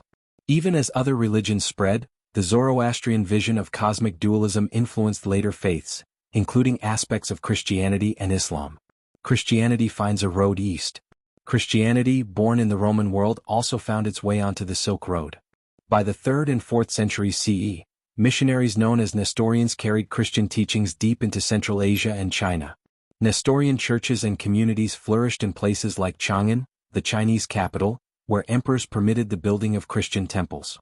The Nestorian Christians were skilled at adapting to new cultures. They translated biblical texts into Syriac, Persian, and Chinese, creating a fusion of theology that could be understood by diverse peoples. Their communities often lived side by side with Buddhists, Zoroastrians, and others, reflecting the Silk Road's role as a place of coexistence. Though Christianity never became the dominant religion in the East, its presence was a sign of the road's openness to different voices. Judaism and the wandering communities. Jewish merchants also played their part. Jewish communities were known for their ability to adapt to new lands while keeping their faith intact. Along the Silk Road, Jewish traders established small but resilient enclaves. They acted as cultural intermediaries, bridging east and west with their knowledge of multiple languages and trade customs. In cities like Bokhara, Jewish communities thrived, maintaining their traditions while engaging in Silk Road commerce. Their synagogues stood as symbols of continuity, linking Jewish travelers with their ancestral faith even in foreign settings. Through their presence, Judaism contributed to the diverse mosaic of beliefs that colored the Silk Road. The arrival of Islam. Perhaps the most transformative religion to spread along the Silk Road was Islam. Emerging in Arabia in the 7th century CE, it expanded rapidly through conquest and trade. Muslim merchants, with their caravans and contracts, brought Islam eastward into Persia, Central Asia, and eventually China. The Islamic emphasis on fairness in trade and hospitality made Muslim merchants respected figures. Mosques sprang up in Silk Road cities, often near bustling markets. Bokhara and Samarkand became centers of Islamic scholarship, where travelers encountered scholars who preserved and translated knowledge from Greek, Persian, and Indian traditions. By the 10th century, Islam had become a dominant faith across much of Central Asia, reshaping the cultural map of the Silk Road. A highway of exchange, not conflict. What made the Silk Road remarkable was not only the presence of many religions but their coexistence. In cities along the route, it was common to see Buddhist monasteries, Zoroastrian fire temples, Christian churches, Jewish synagogues, and Islamic mosques standing within sight of each other. While tensions sometimes arose, the necessity of trade encouraged tolerance. Merchants valued safe passage and stable relations more than religious conflict. The Silk Road, therefore, was a laboratory of pluralism. People learned to live with difference, borrowing elements of art, ritual, and thought from one another. The very word syncretism, the blending of beliefs, found daily expression along the caravan routes. A statue of the Buddha might show Persian artistic influence, while Islamic architecture absorbed motifs from Central Asia and India. Every faith was transformed by its encounter with others. Cultural practices on the move. It was not only organized religions that traveled but also cultural practices. Music, storytelling, and rituals spread along with trade. A song sung in Samarkand might carry echoes of Persian poetry, Indian rhythms, and Chinese melodies. Folk tales like The Monkey King of China and Sinbad the Sailor of the Middle East share themes that likely traveled along these same roads. Festivals, too, were influenced. The Persian New Year, Nowruz, became celebrated in regions far from its homeland, blending with local customs. Similarly, food habits transformed. Central Asia absorbed Chinese noodles, while the Middle East incorporated spices from India. In this way, the Silk Road was as much about culture as religion, weaving together a shared human experience. Conclusion of Part 1. The Silk Road was more than a marketplace, it was a classroom of faith and culture. Buddhism, Zoroastrianism, Christianity, Judaism, and Islam all found pathways across the deserts and mountains, reshaping lands far beyond their origins. Cultural practices, songs, stories, foods, and festivals traveled alongside them, turning the road into a living archive of humanity's shared journey. The diversity of belief did not weaken the Silk Road, it made it stronger, more vibrant, and more enduring. As the Silk Road stretched across Asia, religion and philosophy became passengers alongside silk, spices, and precious stones. The route was never only about material exchange. Ideas and beliefs traveled just as far and sometimes had even deeper impacts than any luxury item. By the time the trade routes matured, the Silk Road was not simply a highway of commerce. It was a highway of belief systems, spreading spiritual traditions from India, China, the Middle East, and Europe into lands that might never have encountered them otherwise. One of the earliest and most important religious exchanges on the Silk Road was the spread of Buddhism. Buddhism began in India during the 5th and 4th centuries BCE, but its journey into Central Asia and China happened many centuries later, carried by monks, merchants, and pilgrims who followed the same paths used by caravans. Buddhist monks often accompanied traders for protection and support. Caravanserais and monasteries became linked, creating safe places for travelers. Along the way, monks carried sacred texts and relics, translated them into local languages, and adapted Buddhist practices to new cultural environments. The kingdom of Gandhara, located in present-day Pakistan and Afghanistan, played a critical role in this exchange. Gandharan art, heavily influenced by Hellenistic styles brought by Alexander the Great's successors, created some of the first human depictions of the Buddha. These statues traveled with merchants and monks, offering a new way for communities in Central Asia and China to imagine and worship the Buddha. The caves of Bamiyan, with their massive Buddha statues carved into rock, were one of many monuments that became symbols of this transmission. By the 1st century CE, Buddhist missions had reached China. The process was gradual and often faced resistance, but over the centuries Buddhism took deep root. Chinese monks and scholars such as Faxian and Xuanzang made long pilgrimages along the Silk Road to India, seeking original scriptures and better understanding of the faith. They returned with manuscripts and knowledge that shaped Chinese Buddhism. This cross-border flow transformed Buddhism into one of the most global religions of the pre-modern world. While Buddhism traveled eastward, other religions were moving in different directions. Zoroastrianism, one of the world's oldest monotheistic faiths, spread west and east from Persia. Zoroastrian fire temples could be found along Silk Road outposts in Central Asia. Merchants from Sogdiana and Persia carried not only goods but also their rituals, sometimes influencing local beliefs. While Zoroastrianism never became dominant in China, traces of its ideas about good and evil, light and darkness, made subtle marks on cultural exchange. Nestorian Christianity was another faith carried across the Silk Road. Nestorians were Christians who broke with mainstream Byzantine orthodoxy in the 5th century. From their base in Mesopotamia, they traveled eastward, establishing communities in Persia, Central Asia, and even China. In 635 CE, a Nestorian mission arrived in Chang'an, present-day Xi'an, then the capital of the Tang Dynasty. The Tang emperor permitted them to build a church, and Nestorian Christian inscriptions have been discovered in Xi'an, showing how far this branch of Christianity had spread thanks to the Silk Road.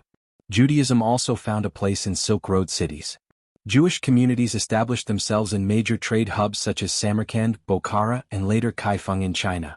Many Jewish traders were part of the Radhanite merchant networks, which linked Europe, the Middle East, and Asia. They brought with them not only goods but also their scriptures, customs, and identity. These communities often lived peacefully alongside Muslims, Buddhists, and Christians in cosmopolitan centers. Islam became one of the most powerful religions to spread along the Silk Road. After the rise of Islam in the 7th century, Muslim merchants quickly dominated trade routes. Unlike Buddhism, which relied heavily on monks, Islam spread largely through commercial exchange. Muslim traders introduced Islamic practices in Central Asia, Persia, and even as far as Western China. The Uyghurs of Central Asia eventually converted to Islam, replacing their earlier Buddhist and Manichaean traditions. Mosques were built in cities like Kashgar and Bokhara, turning them into Islamic cultural centers. Over time, Islam became deeply embedded in the fabric of Silk Road society, influencing law, architecture, education, and culture. One of the unique aspects of the Silk Road was its ability to bring multiple religions into contact within the same cities. A single marketplace in Samarkand or Kashgar might have seen Buddhist monks, Muslim merchants, Zoroastrian priests, and Nestorian Christian missionaries all walking the same streets. Caravanserais often provided chapels, shrines, or spaces for prayer, allowing travelers of different faiths to worship as they moved along the route. This created a rare environment of coexistence, though it was not always free of conflict. Beyond institutional religions, the Silk Road also carried philosophical ideas and cultural practices. Taoism and Confucianism spread from China westward, while Greek philosophy traveled eastward after the conquests of Alexander. In this sense, the Silk Road was not only a trade network but also a corridor of intellectual thought. Translations of texts in Sanskrit, Chinese, Persian, and Greek circulated widely, shaping scientific and philosophical discussions across cultures. Another important transmission was Manichaeism. Founded in the 3rd century CE by the prophet Mani in Persia, Manichaeism combined elements of Christianity, Zoroastrianism, and Buddhism into a universal religion of light versus darkness. Though persecuted in the Roman Empire, it gained followers in Central Asia and even reached China. The religion spread mainly through the Silk Road, and while it eventually declined, it remains a symbol of the Silk Road's role in blending ideas.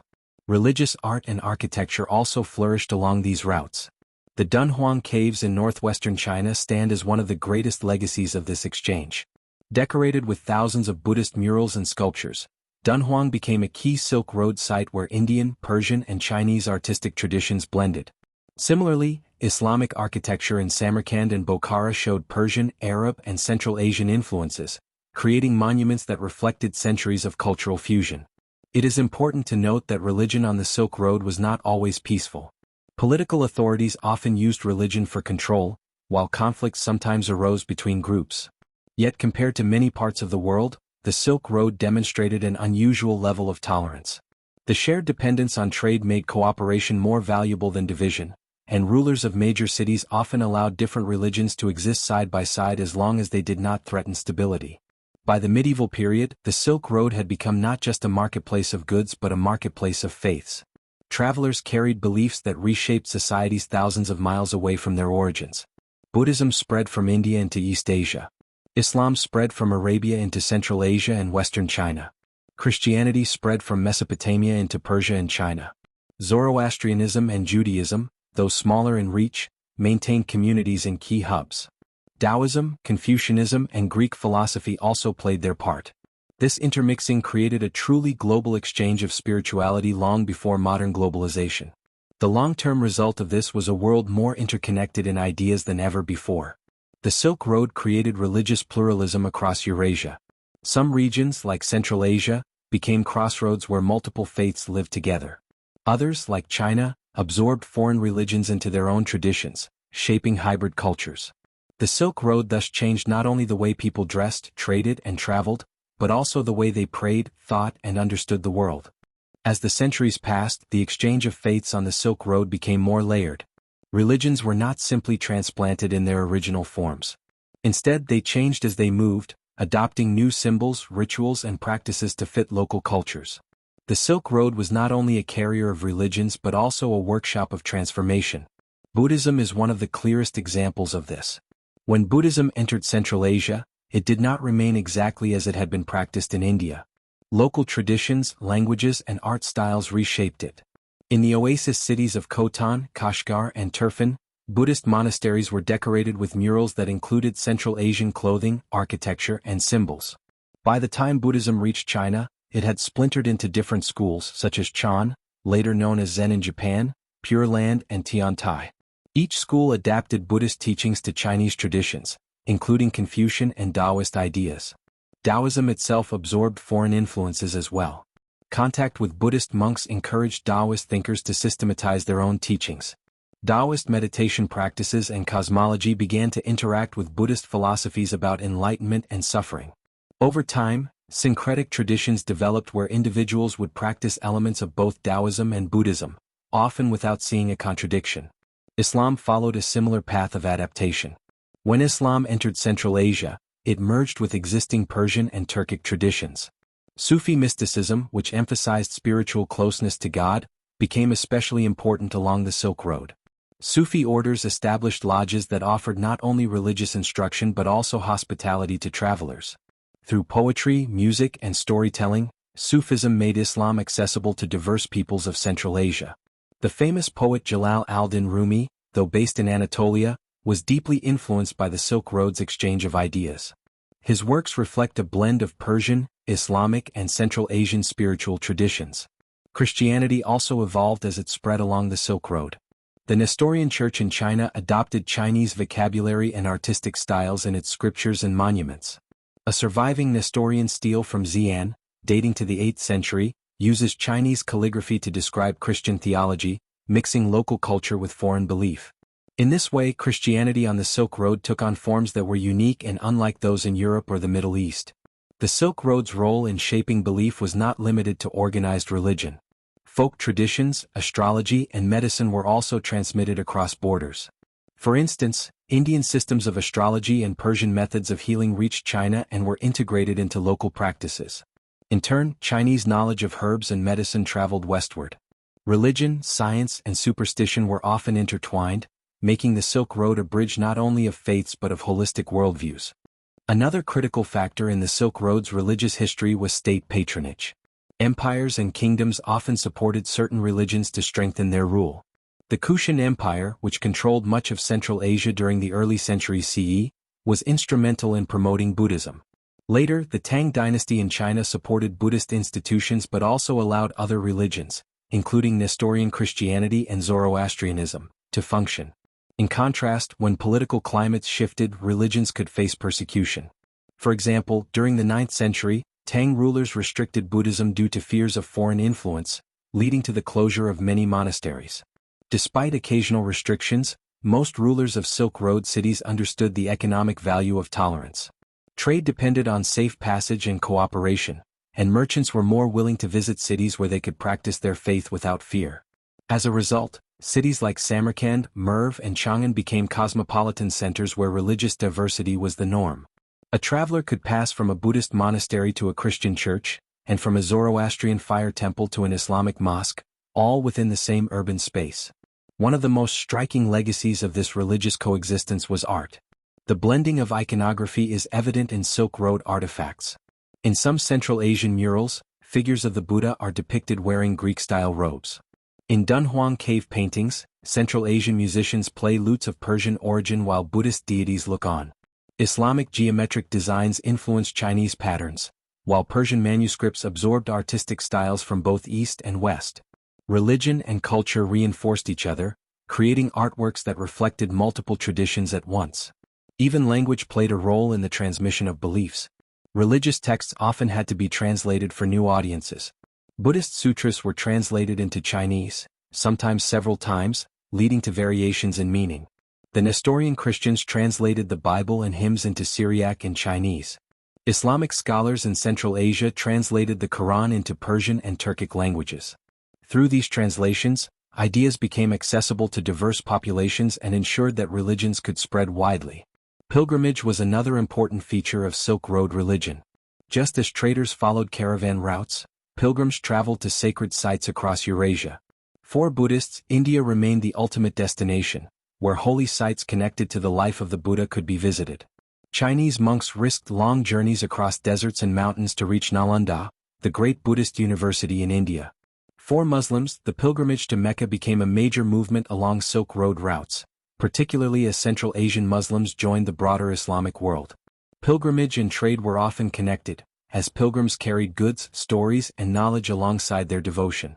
The Mongol Empire, which rose in the 13th century, gave new life to the Silk Road's religious exchanges. The Mongols themselves practiced a form of shamanism but were famously tolerant of other religions. Under their rule, Buddhists, Christians, Muslims, and Taoists enjoyed patronage and protection. The Mongol Khans often invited religious leaders to their courts, not only for spiritual advice but also to strengthen ties with trading communities. This openness allowed for one of the most diverse periods of religious interaction in Silk Road history. However, the Silk Road was also vulnerable to disruption. As maritime trade routes gained importance in later centuries, the overland routes began to decline. Religious exchange shifted as well, becoming more centered on sea routes linking the Middle East, India, and Southeast Asia. Nevertheless, the legacy of Silk Road religions remained. By this time, Buddhism was firmly rooted in East Asia, Islam had spread deep into Central Asia, Christianity had reached China, and Judaism maintained long-established communities in major cities. The greatest achievement of the Silk Road's religious dimension was its ability to create zones of shared cultural memory. A Buddhist monk in Xi'an, a Muslim merchant in Bokhara, a Nestorian Christian in Samarkand, and a Zoroastrian priest in Merv all lived within a connected world. Though they practiced different faiths, the Silk Road allowed them to encounter each other, learn from each other, and sometimes adopt each other's customs. This interconnectivity helped lay the foundations for the pluralistic societies of later centuries. Looking back, it becomes clear that religion on the Silk Road was not a secondary feature but one of its central pillars. Goods may have been the most visible aspect of trade, but beliefs were among the most enduring. A bolt of silk might wear out, a bag of spices might be consumed, but a religious idea could shape the destiny of a culture for centuries. The Silk Road's true power was not just in material wealth but in the way it knit together the spiritual lives of people from faraway lands. By the time the Silk Road declined in the 15th century, the world's religious map had been permanently altered. Buddhism had spread far beyond India, Islam had established itself as a world religion with deep roots in Central Asia, and Christianity and Judaism had left their marks even in distant China. The blending of faiths had created hybrid cultures, some of which still exist today. In this way, the Silk Road stands as one of history's most important arenas for spiritual exchange. It demonstrated that religion, like trade, is most dynamic when it moves, adapts, and interacts. The legacy of these intertwined faiths continues to shape global culture, reminding us that the highways of belief were as vital as the highways of commerce. The Mongol conquests of the 13th century were some of the most destructive wars in human history, yet they created a paradox. Out of the ashes of countless cities and kingdoms rose a new system of order that brought together East and West on a scale never seen before. Historians call this system the Pax Mongolica, or Mongol Peace, a period when the empire of Genghis Khan and his successors created the safest and most connected trade networks the world had ever known. For the Silk Road, this age was a turning point. Under Mongol rule, the caravans, merchants, and envoys that once traveled in fear now moved across thousands of miles with relative security. For about a century, the Silk Road reached its height, carrying not only goods but also people, religions, technologies, and even deadly plagues. The story begins with the foundation of the Mongol Empire under Genghis Khan. In the early 1200s, the Mongols swept across Central Asia, Persia, and China, destroying resisting states but also uniting them into a single imperial framework. After the death of Genghis Khan in 1227, his sons and grandsons continued to expand the empire, eventually creating four major khanates: the Yuan dynasty in China under Kublai Khan, the Ilkhanate in Persia, the Golden Horde in Russia and Eastern Europe, and the Chagatai Khanate in Central Asia. Together, these khanates formed the largest contiguous empire in history, stretching from the Pacific Ocean to the edges of Europe. The sheer scale of the empire meant that for the first time, nearly the entire Silk Road lay under a single political system. This allowed the Mongols to enforce order, standardize laws, and protect the trade routes more effectively than any earlier dynasty or empire. To understand why Pax Mongolica transformed the Silk Road, we must first look at how the Mongols approached governance. Unlike many conquerors who imposed their own rigid systems on conquered peoples, the Mongols were pragmatic. They adopted administrative practices from the Persians, Chinese, and others, while allowing local rulers and officials to remain in place as long as they pledged loyalty. The empire's ruling elite was small in number, so they relied heavily on existing bureaucracies. This meant that cities along the Silk Road, once subdued, often returned to prosperity under Mongol protection. For merchants, this was crucial. A thriving city like Samarkand or Bokhara could not only host caravans but also serve as a hub of exchange between different civilizations. Another critical Mongol innovation was their emphasis on communication. The empire established the YAM system, a vast relay network of stations placed about every 25 to 30 miles across their territories. At these stations, official messengers could change horses, rest, and replenish supplies, allowing them to travel incredible distances at unprecedented speed. While originally intended for military and governmental purposes, this system indirectly benefited trade. Merchants could also use the same stations, and the presence of Mongol garrisons at each post meant that the routes were far safer than before. Bandits who once preyed on caravans now faced the wrath of the Mongol military machine. The YAM system turned the Silk Road into something closer to a highway system, making long-distance trade not only possible but efficient. The Mongols also recognized the value of merchants in sustaining their empire. Unlike earlier nomadic conquerors who often despised traders, the Mongols elevated their status. They offered merchants tax exemptions, loans, and even military escorts. In some cases, Mongol rulers issued paisi, metal tablets that served as official passes granting the holder free movement, supplies, and protection throughout the empire. This was revolutionary, as it meant that a trader with a paisi could travel thousands of miles without being harassed by local officials or forced to pay bribes at countless checkpoints. For the first time, a merchant could move from China to Persia or even to Europe with a degree of consistency and safety. With this new environment, trade along the Silk Road flourished. Goods flowed more steadily than ever before. Chinese silk, porcelain, and tea traveled west, while Persian carpets, glassware, and precious stones moved east. Central Asia supplied horses, hides, and metals, while India contributed spices, textiles, and gems. The demand for luxury goods in both Europe and Asia surged during this period, and the Mongol Empire facilitated the exchanges that satisfied these markets.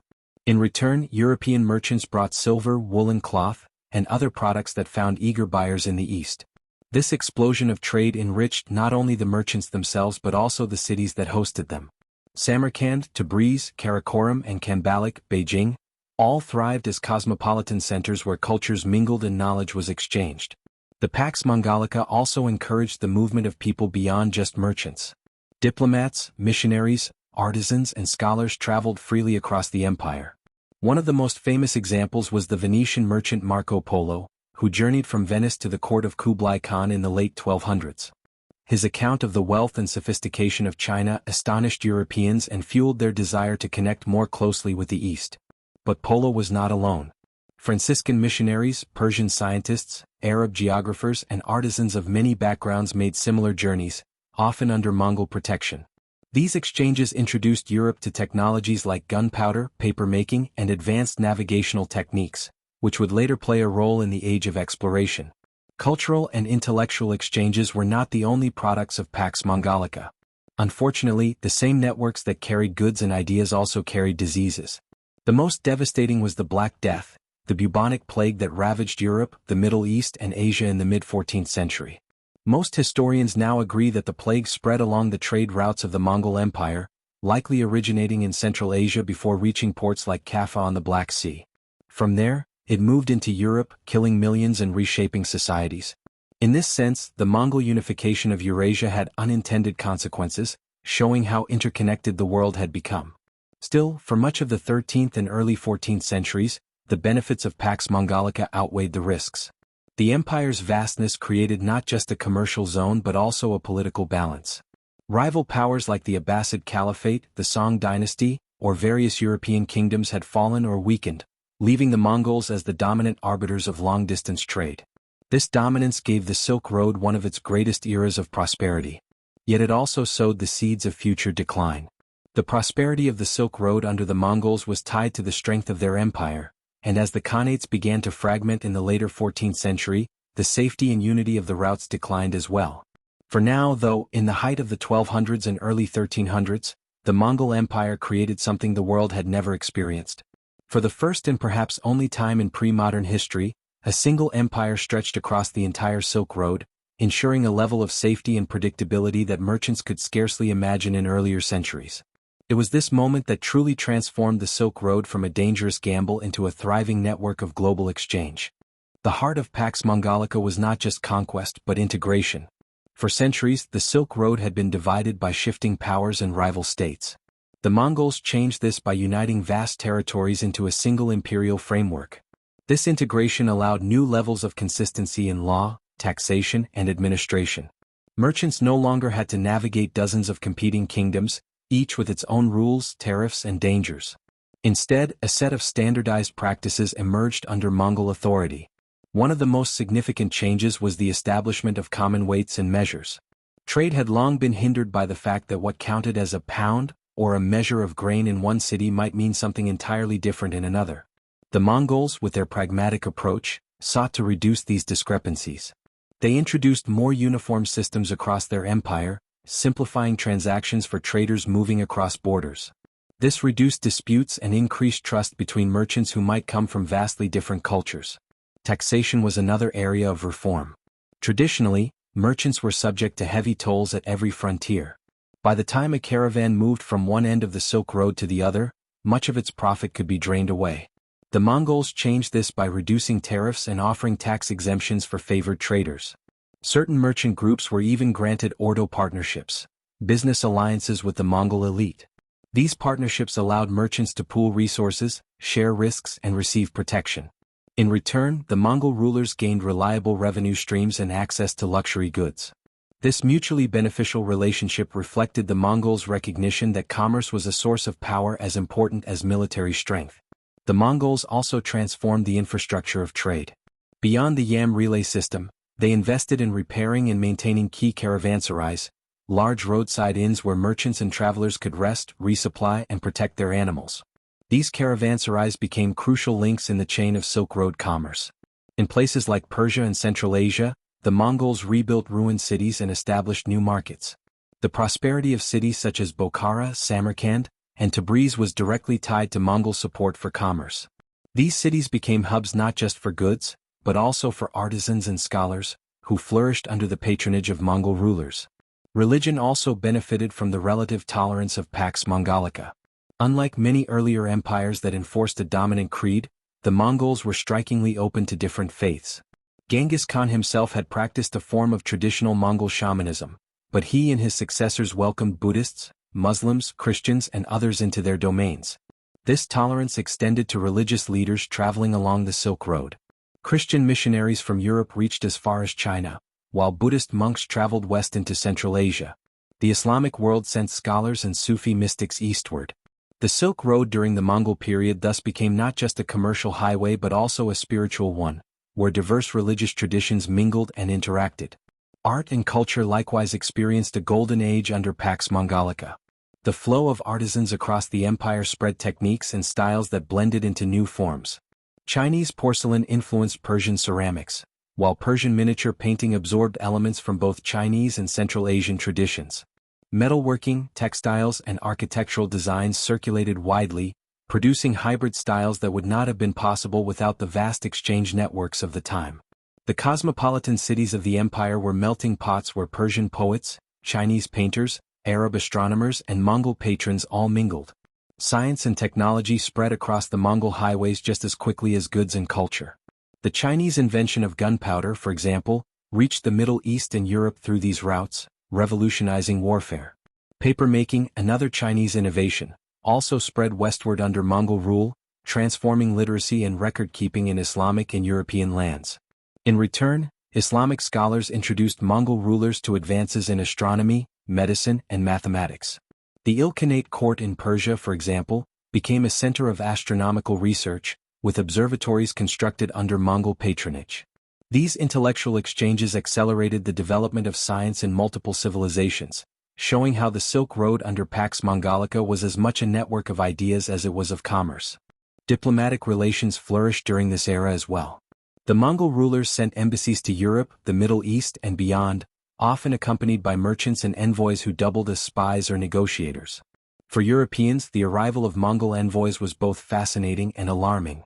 The Pope sent missions to the Mongol court, and rulers like King Louis IX of France tried to establish alliances with the Mongols against common enemies such as Muslim states. Although these alliances rarely materialized, the diplomatic contacts introduced Europeans to first-hand knowledge of Asia, fueling curiosity and desire for deeper trade connections. The Venetian merchant Marco Polo was the most famous of these travelers, but he was far from alone. His accounts of the wealth and sophistication of the Han Dynasty under Kublai Khan captured the imagination of Europeans, but many other traders and missionaries made similar journeys. Muslim travelers like Ibn Battuta also crossed Mongol territories, providing invaluable descriptions of cities and cultures along the Silk Road. These narratives not only documented the vastness of the Mongol world but also reinforced the idea that Eurasia was now a connected system. However, the prosperity of Pax Mongolica was fragile. The empire's unity was always strained by internal rivalries and succession disputes. As the four khanates became more independent, their cooperation in maintaining the Silk Road weakened. Conflicts occasionally broke out between them, disrupting trade and undermining the security that had made the system flourish. Still, for much of the 13th and early 14th centuries, the cooperation was strong enough to keep the routes relatively open and secure. The darker side of this connectivity appeared in the form of disease. The Black Death, which devastated Eurasia in the 14th century, spread along the very routes that the Mongols had secured. Originating in the steppes of Central Asia, the plague traveled with fleas on rodents that hitched rides in merchant caravans. It spread rapidly to the Middle East and Europe, killing millions and permanently altering the course of history. The same network that carried silk, spices, and knowledge also carried death. Yet even in this tragedy, we see the extent to which Pax Mongolica had bound the world together. The economic effects of Pax Mongolica were profound. By reducing the risks of long-distance trade, the Mongols effectively expanded global markets. This allowed for the first true emergence of a world economy, though still limited to Eurasia. Merchants could specialize more, knowing they had reliable access to distant markets. Cities grew richer, and local economies shifted toward producing goods that were in high demand abroad. In China, artisans produced porcelain and silk in vast quantities for export, while in Persia and Central Asia, workshops specialized in textiles and metalwork. These goods became symbols of prestige across continents. For Europe, the impact of Pax Mongolica was particularly significant. Access to Eastern luxuries such as silk, spices, and precious stones created enormous demand, which European traders sought to satisfy. This hunger for direct access to Asian markets would later drive the age of exploration, as Europeans searched for sea routes that bypassed the Silk Road after the Mongol Empire declined. In this sense, Pax Mongolica planted the seeds for global maritime exploration. Despite its eventual decline, the Pax Mongolica represented a unique moment in history when warlike conquerors became protectors of trade and culture. The very empire built on bloodshed and conquest turned into a framework for prosperity and connection. The Silk Road reached its zenith during this period, and the legacy of that golden age shaped the centuries that followed. The Pax Mongolica was not just about linking cities, it reshaped entire societies. The great network of exchange influenced politics, economics, and culture in ways that no single empire had managed before. By controlling the arteries of commerce, the Mongols indirectly transformed distant lands that they never directly ruled. One of the most lasting influences was the stimulation of urban growth. Cities that lay along the Mongol-protected Silk Road prospered. Kashgar, Samarkand, Tabriz, and Karakoram all became bustling centers where caravans converged. These cities swelled in population, attracting not only merchants but also artisans, scholars, and administrators. Their bazaars overflowed with goods from every corner of Eurasia: silks from China, gems from India, spices from Southeast Asia, furs from Siberia, and glassware from Venice. Urban elites grew wealthy, and in turn they sponsored mosques, schools, palaces, and gardens. The cosmopolitan character of these cities testified to the unprecedented movement of peoples across the continent. In China, the Yuan dynasty under Kublai Khan benefited enormously from this commercial dynamism. Kublai positioned his court as the center of global trade, welcoming merchants from across Asia and Europe. The capital, Kambalik, modern-day Beijing, became a vibrant hub where Mongol aristocrats, Chinese officials, Persian administrators, and European traders rubbed shoulders. This diversity created a unique cultural blend that enriched Chinese society. It was in this environment that figures like Marco Polo encountered the sophistication of Chinese technology, governance, and culture, experiences that he would later describe to an astonished European audience. Persia, under the Ilkhanate, experienced its own golden era of trade and cultural fusion. The Ilkhanid court in Tabriz became a magnet for merchants and scholars. Persian craftsmen adapted Chinese motifs in their art, producing ceramics that carried dragon patterns alongside traditional Islamic designs. Likewise, advances in astronomy and medicine flowed between Islamic and Chinese scholars, facilitated by Mongol sponsorship. The Mongols may have been conquerors by origin, but in these regions they also became patrons of high culture. The Golden Horde in the steppes of Russia likewise reaped benefits from trade. Russian principalities paid tribute to the Mongols, but at the same time they were integrated into a larger economic sphere. Russian furs were prized commodities, moving through Mongol markets to reach buyers in the Middle East and beyond. This created new incentives for Russian princes and their subjects, who became increasingly tied to global trade even as they labored under Mongol dominance.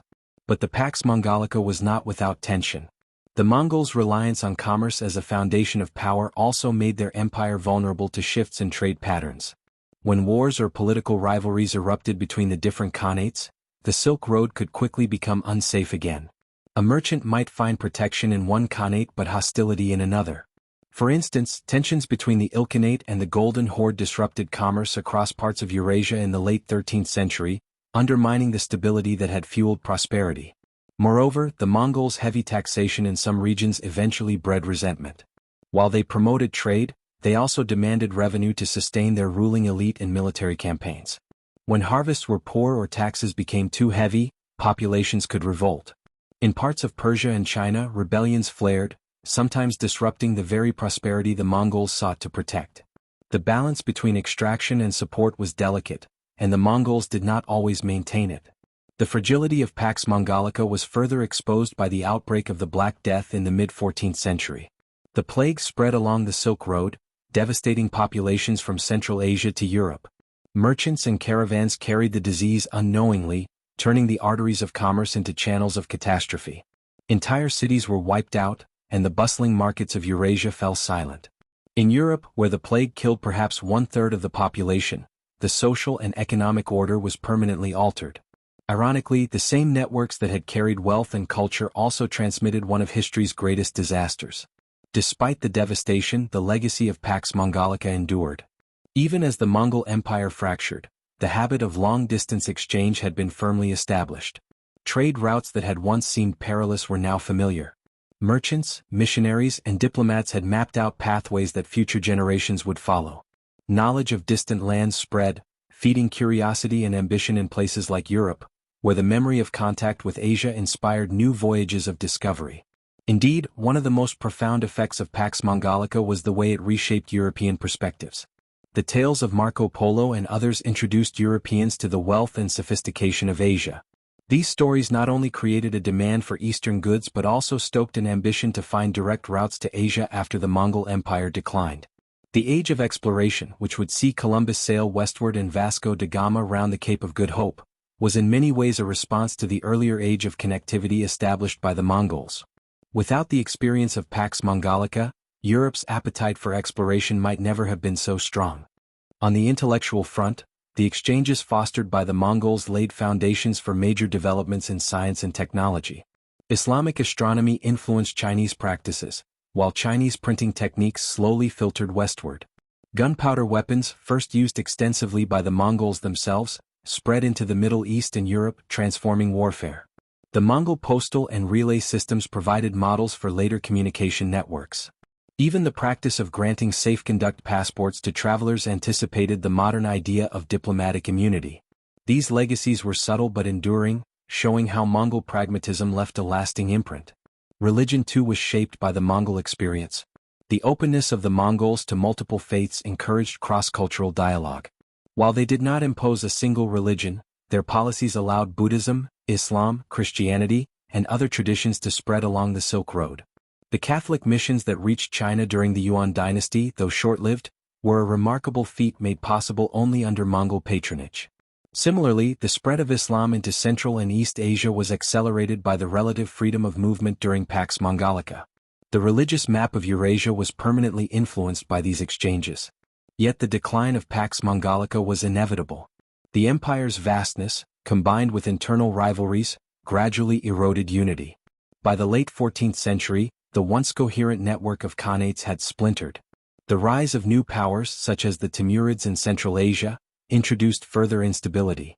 Trade continued, but without the same level of security and integration. The golden age of the Silk Road faded, soon to be overshadowed by maritime trade routes that would dominate the early modern era. Still, historians look back on the Pax Mongolica as one of the most extraordinary periods of globalization before the modern age. For a brief moment, conquerors from the steppes created a framework that made the world smaller, binding together cultures that had long been isolated. The paradox of the Mongols is that they destroyed many cities in their conquests, yet they also rebuilt and connected them in ways that produced prosperity and innovation. Violence birthed order, and destruction gave way to creation. The enduring image of Pax Mongolica is that of caravans winding across deserts and mountains, carrying not only goods but also knowledge, faith, and ideas.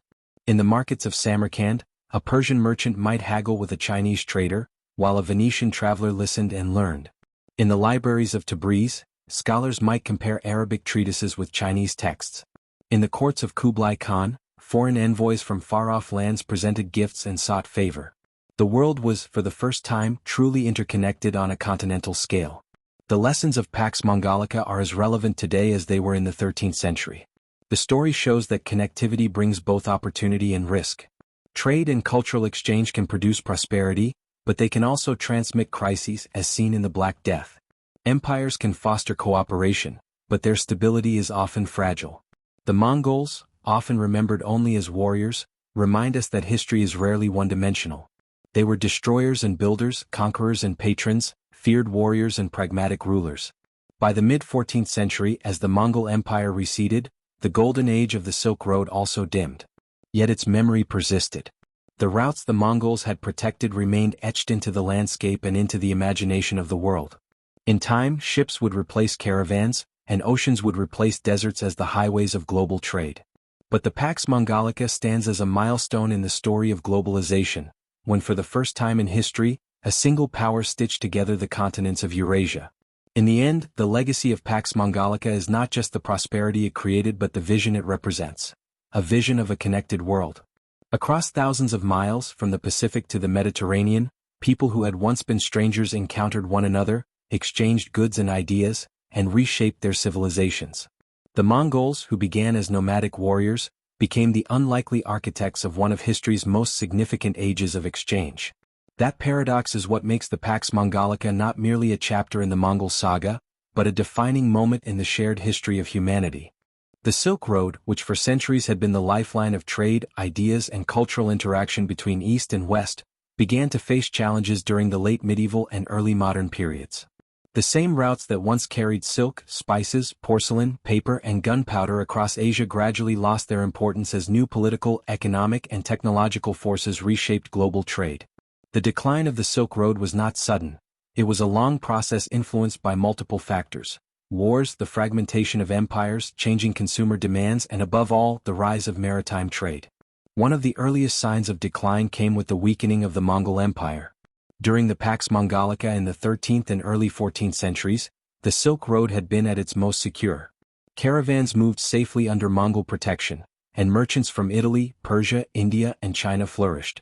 But when the empire split into rival khanates, the Yuan in China, the Ilkhanate in Persia, the Golden Horde in the Russian steppes, and the Chagatai Khanate in Central Asia, the harmony that had enabled long-distance trade was broken. Rivalries between khanates created instability along the routes. Merchants could no longer guarantee safe passage, and the costs of protection rose as each khanate imposed its own taxes and tariffs. By the 14th century, the situation worsened with the outbreak of the Black Death. The plague, which spread along the Silk Road trade routes from Asia to Europe, devastated populations. Not only did it kill millions, reducing the demand for luxury goods, but it also made travel risky. Merchants feared contagion in crowded caravanserais, ports, and cities. The memory of the pandemic left a long-term psychological scar that made some trading communities reluctant to maintain the same level of contact. Central Asia itself, which had been the heartland of the Silk Road, faced political and military disruptions. The rise of Timur, Tamerlane, in the late 14th century briefly restored some order, as his empire revived Samarkand and made it into a flourishing hub. But Timur's campaigns were devastating to many other regions, disrupting continuity in trade.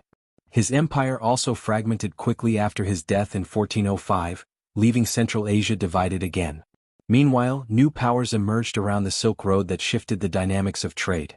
In the Middle East, the rise of the Ottoman Empire brought stability to some routes but also created challenges for Europeans.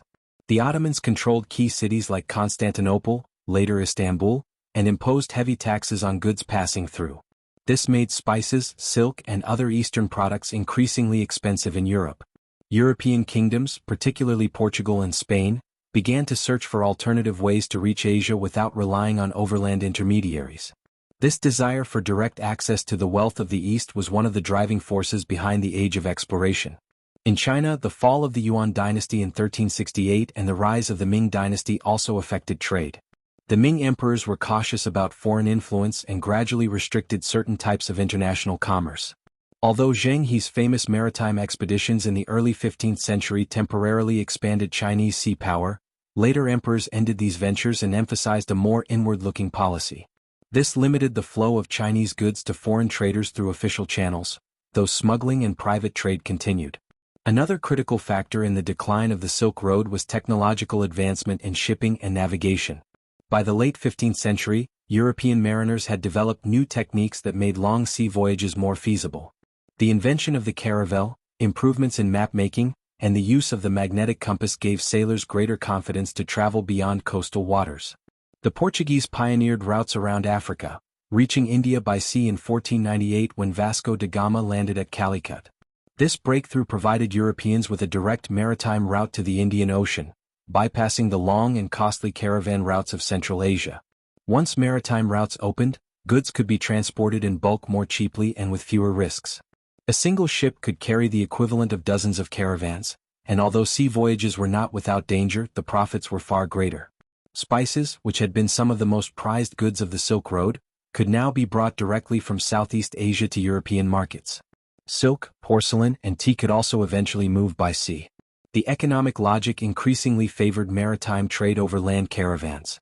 At the same time, the cost of maintaining caravan routes grew higher. Banditry in Central Asia increased as smaller states and tribal groups exploited the decline of strong imperial authority. Merchants had to hire armed escorts, pay multiple customs duties, and risk attacks across long deserts and mountain passes. In contrast, maritime powers like Portugal, Spain, and later the Dutch and English, established fortified ports along their sea lanes that provided relatively safer channels for trade. The discovery of the Americas in 1492 further shifted global trade. Silver from mines in Mexico and Peru flowed into Europe and then into Asia, particularly China, which had a high demand for silver as currency.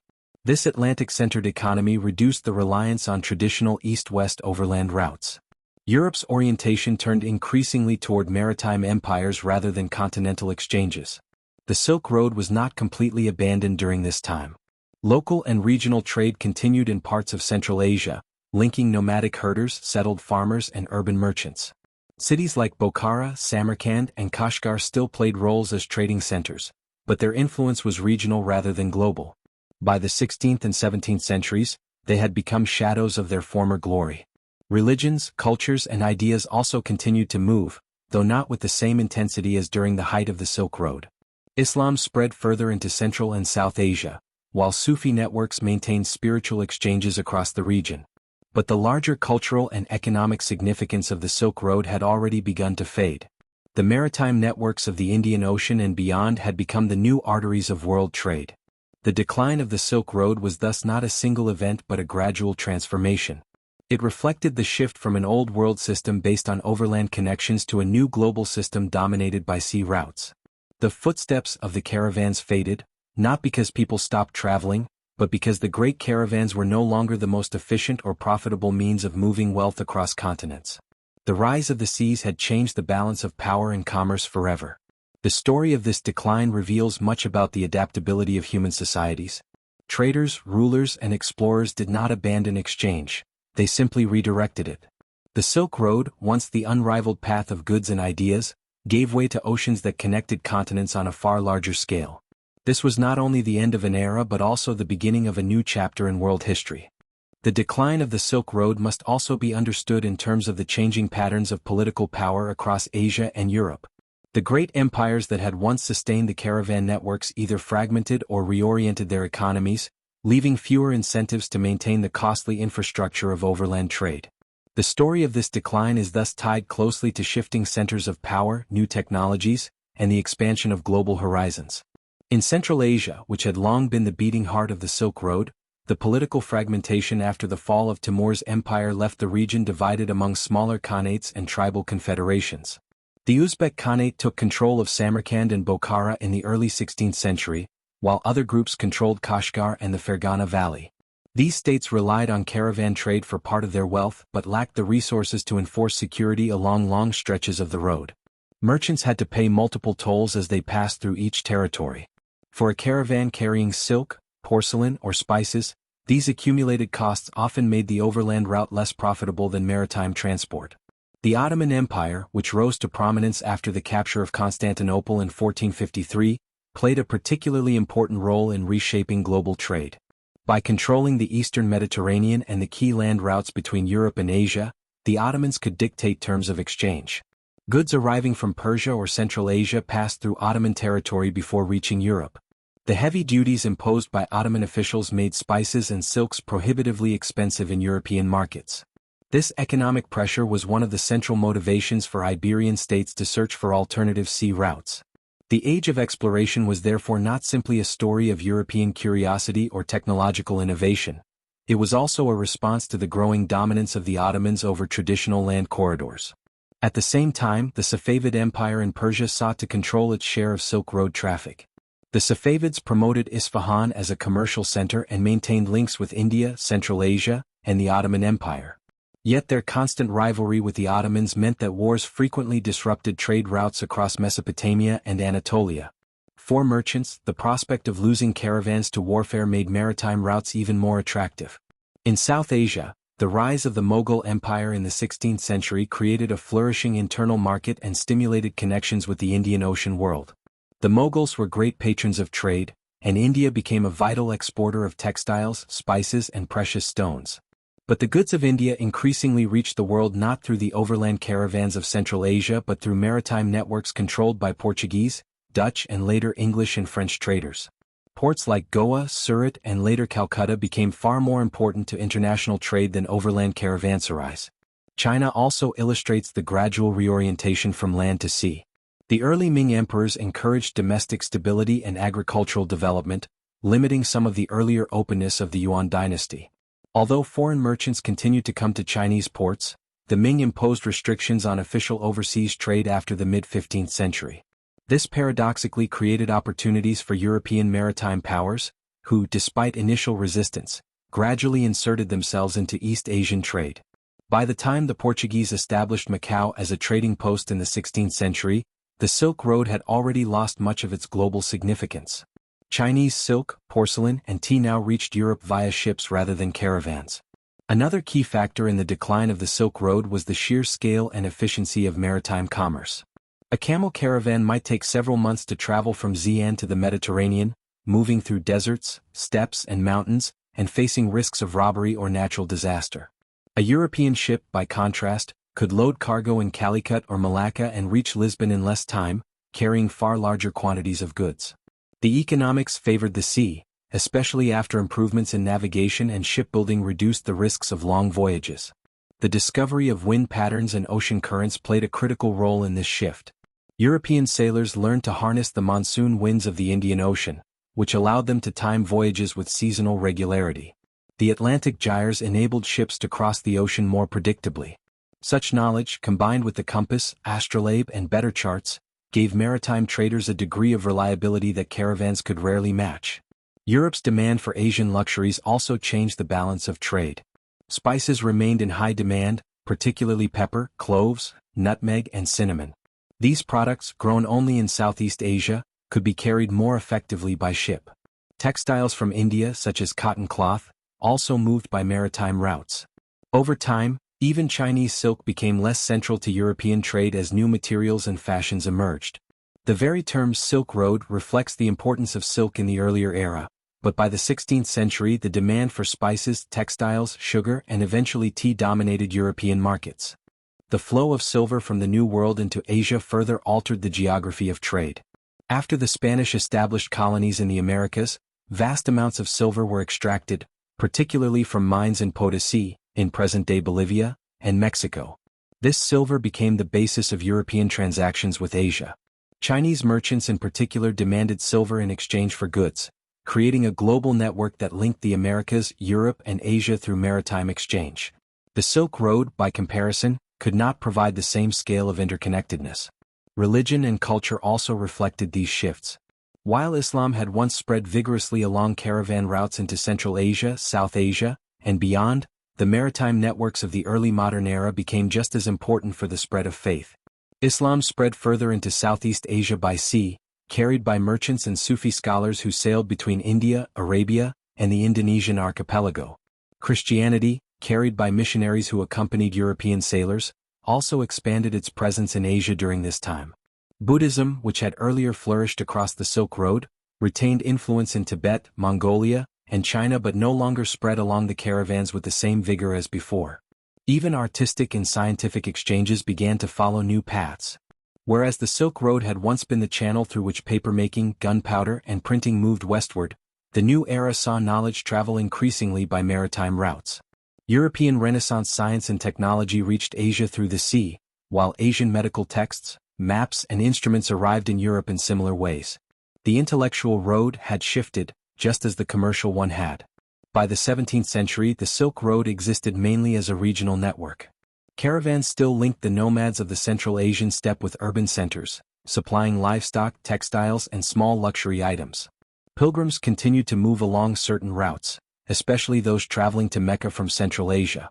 But the global weight of trade had decisively shifted to the oceans. The great caravans that had once carried Marco Polo or Ibn Battuta across continents were now far fewer in number. For the societies of Central Asia, the decline of the Silk Road brought long-term consequences. Cities that had once thrived as commercial hubs faced economic stagnation. Bokhara and Samarkand, though still culturally rich, became less central to international trade. Some regions turned more inward, relying on agriculture or local exchange rather than international commerce. The wealth that once flowed across Central Asia had been redirected to the ports of the Indian Ocean and the Atlantic. This transformation also altered the balance of global power. Maritime empires such as Portugal, Spain, the Netherlands, and eventually Britain and France became dominant players in world trade. Their fleets, fortified ports, and colonial possessions gave them an advantage that no overland empire could match. The Silk Road, with its reliance on fragile alliances across vast deserts and steppes, simply could not compete with the economic might of the sea. The fading of the Silk Road is thus a story not of sudden disappearance but of gradual marginalization. It continued to exist but in a diminished role, while the seas opened vast new horizons. This shift marked one of the most important transitions in world history, the movement from a continental to a global system of exchange. The Silk Road had once symbolized the height of intercontinental trade, now it became a relic of an older era. The 16th century marked a sharp turning point for the Silk Road. By now, centuries of upheavals, shifting empires, and new trade innovations had pushed the land routes into decline.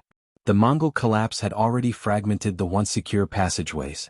Nomadic raids resurfaced, political boundaries became unstable, and tolls multiplied along the fragmented corridors of Central Asia. Yet the decisive factor was not simply conflict on land.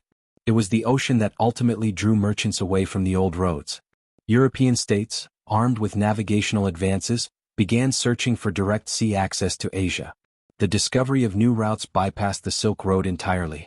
When Vasco da Gama sailed around Africa's Cape of Good Hope in 1498 and reached India by sea, the achievement stunned the world. For the first time in history, a maritime highway connected Europe directly to Asia without the need to cross deserts, mountains, and politically unstable regions. This breakthrough gradually shifted the balance of global trade. Spices, silks, and porcelain no longer needed to pass through the middlemen of Central Asia and the Middle East. Portuguese merchants established fortified ports along the Indian Ocean, from Goa to Malacca, controlling key choke points.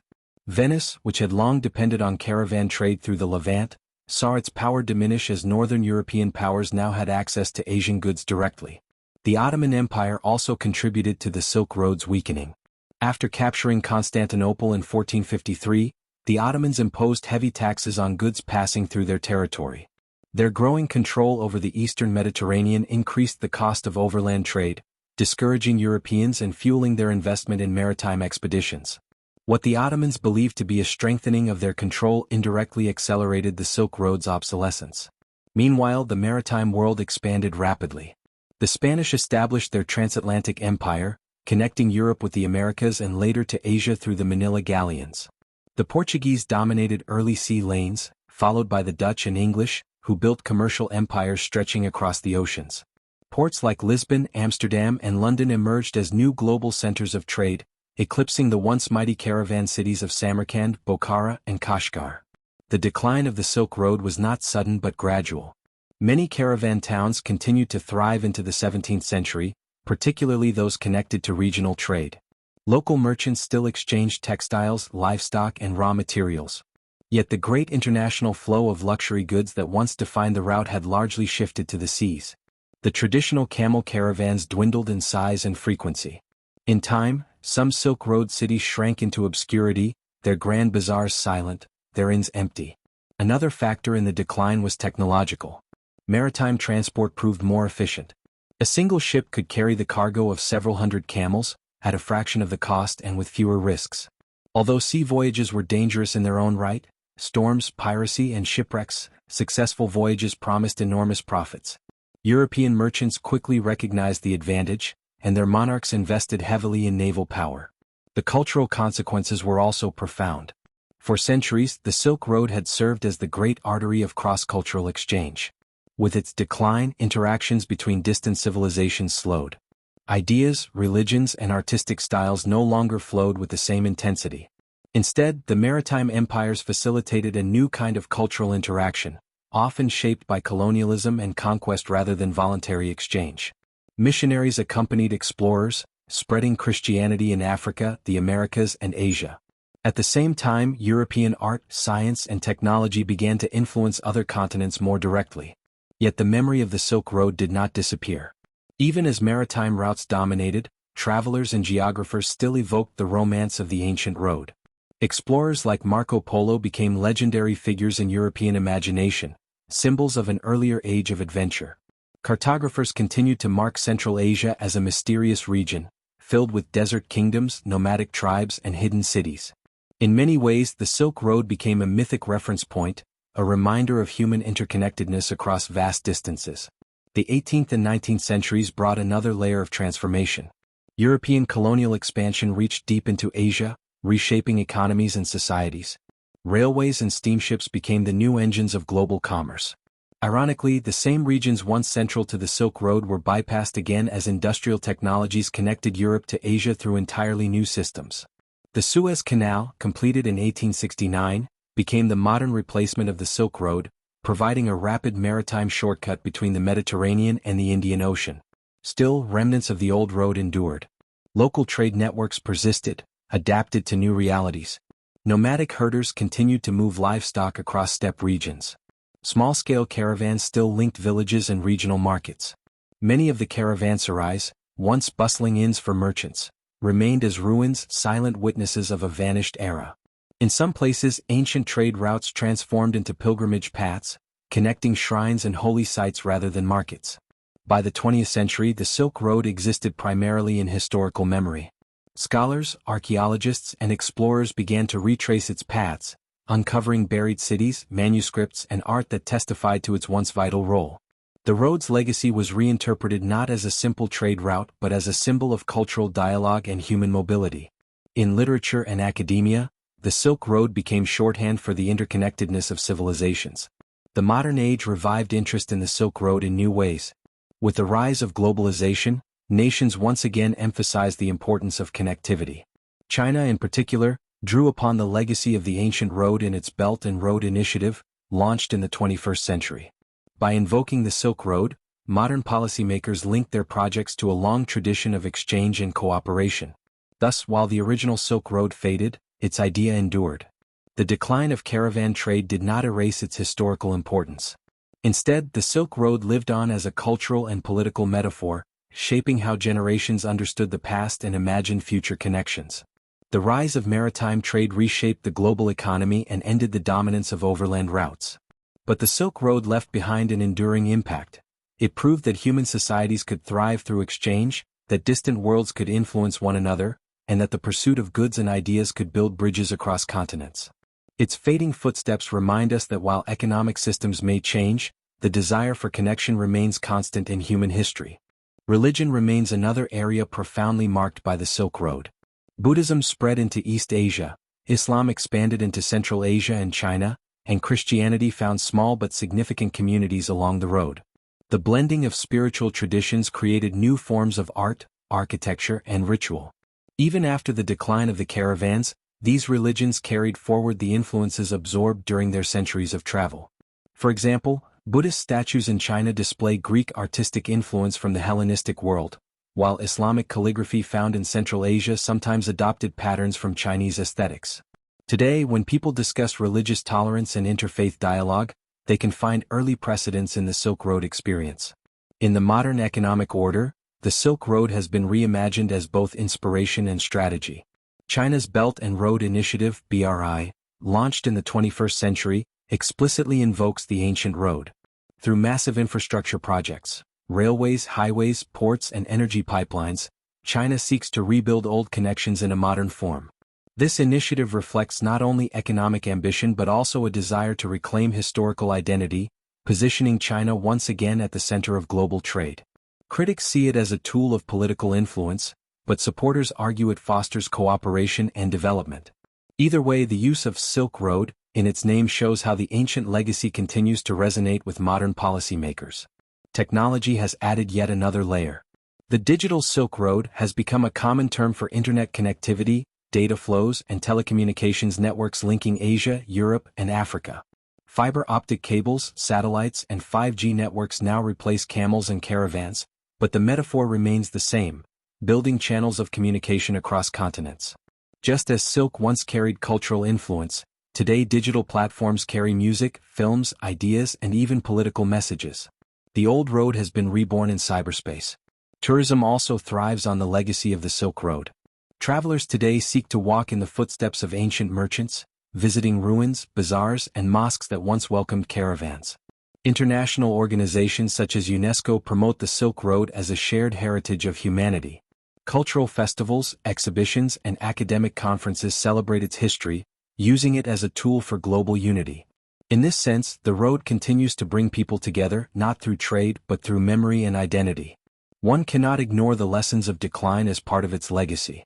The Silk Road teaches that trade routes are fragile, dependent on political stability, security, and innovation. Just as the Mongol collapse and the rise of maritime powers shifted global dynamics, so too can modern trade routes change. Today's sea lanes, air routes, and digital networks may one day be replaced by something else, perhaps space corridors or entirely new technologies. The Silk Road reminds us that history is dynamic, and no system of connectivity is permanent. In education, the Silk Road has become a valuable teaching tool. It offers a way to explain globalization before globalization, showing students that interconnection is not a modern invention.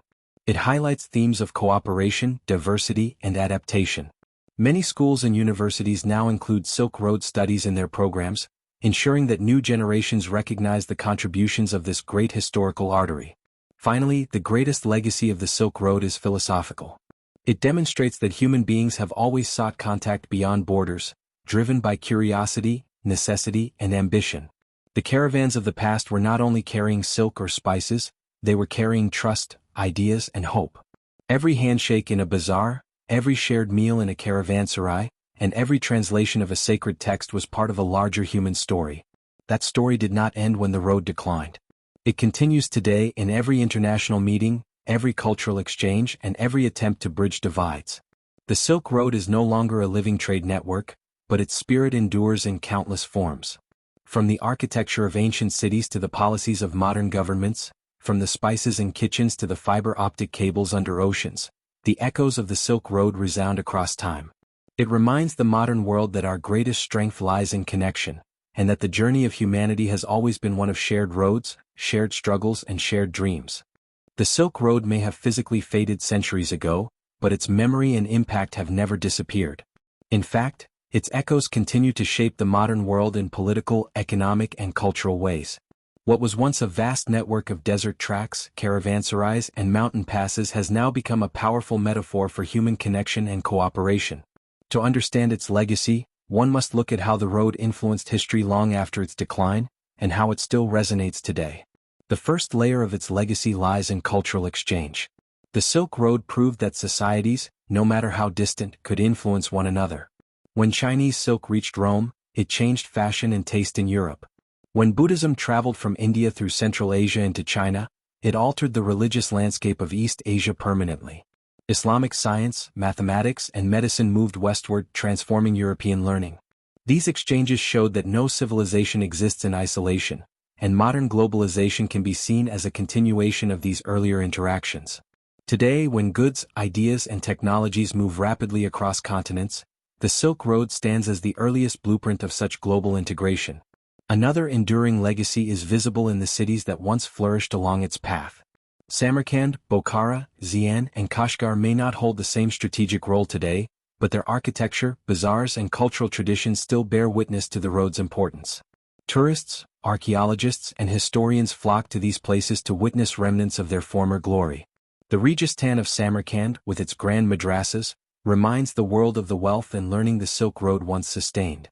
The markets of Kashgar, though modernized, still echo the diversity of goods that once passed through their stalls. These cities stand as living museums, preserving both memory and identity. The Silk Road also shaped the concept of global trade itself. The very idea that goods produced in one corner of the world could be transported and sold thousands of miles away became embedded in economic thought. In many ways, the multinational corporations of today, shipping containers crossing oceans, air routes linking continents, are a modern reflection of the same logic that drove camel caravans across deserts. The difference is in speed and scale, but the underlying principle remains identical. Profit, demand, and cultural curiosity push societies to connect. Even in politics, the Silk Road's echoes are loud. Empires rose and fell depending on their control over its routes. The Parthians, Kushans, Mongols, and Ottomans all recognized the importance of dominating trade flows. Control over these arteries meant wealth and influence. In the modern world, the same pattern emerges with nations competing to dominate maritime routes, air lanes, and digital highways. The legacy is not the road itself but the lesson. Control of connectivity equals power. This is one reason why modern China invokes the Silk Road in its Belt and Road Initiative, hoping to revive the historical prestige of being the central hub of global exchange. Another legacy lies in cultural imagination. Writers, poets, and explorers from different eras have romanticized the Silk Road. Marco Polo's tales made Europe dream of Cathay, a land of wealth and wonder. Later generations viewed the road as a symbol of adventure, discovery, and mystery. Even today, books, films, and documentaries present it as a bridge between East and West, a space where civilizations met and transformed one another. The term Silk Road has extended far beyond geography. It is now applied to digital networks, space exploration, and even drug trafficking routes, proving the power of the metaphor. Modern archaeology has also deepened our appreciation of the road's legacy. Excavations in the Taklamakan Desert revealed Buddhist cave temples filled with manuscripts and murals that shed light on the mixing of cultures. Discoveries of coins, ceramics, and glassware illustrate how far objects traveled. Each artifact recovered tells a story of contact between people who might otherwise have remained strangers. These findings not only reconstruct the past but also inspire present-day dialogue about cultural diversity and shared human history. The Silk Road also left behind culinary legacies. Foods and ingredients once exchanged across it are now everyday staples worldwide. Rice spread into Persia and beyond, while grapes and wine culture moved eastward into China. Spices like cinnamon, cloves, and nutmeg that once passed along caravans now sit in modern kitchens. Even simple dishes like noodles have a Silk Road story, with many scholars believing that Italian pasta was influenced by Chinese methods of preparing wheat. Such exchanges highlight how deeply the road is embedded in modern life, often without people realizing it.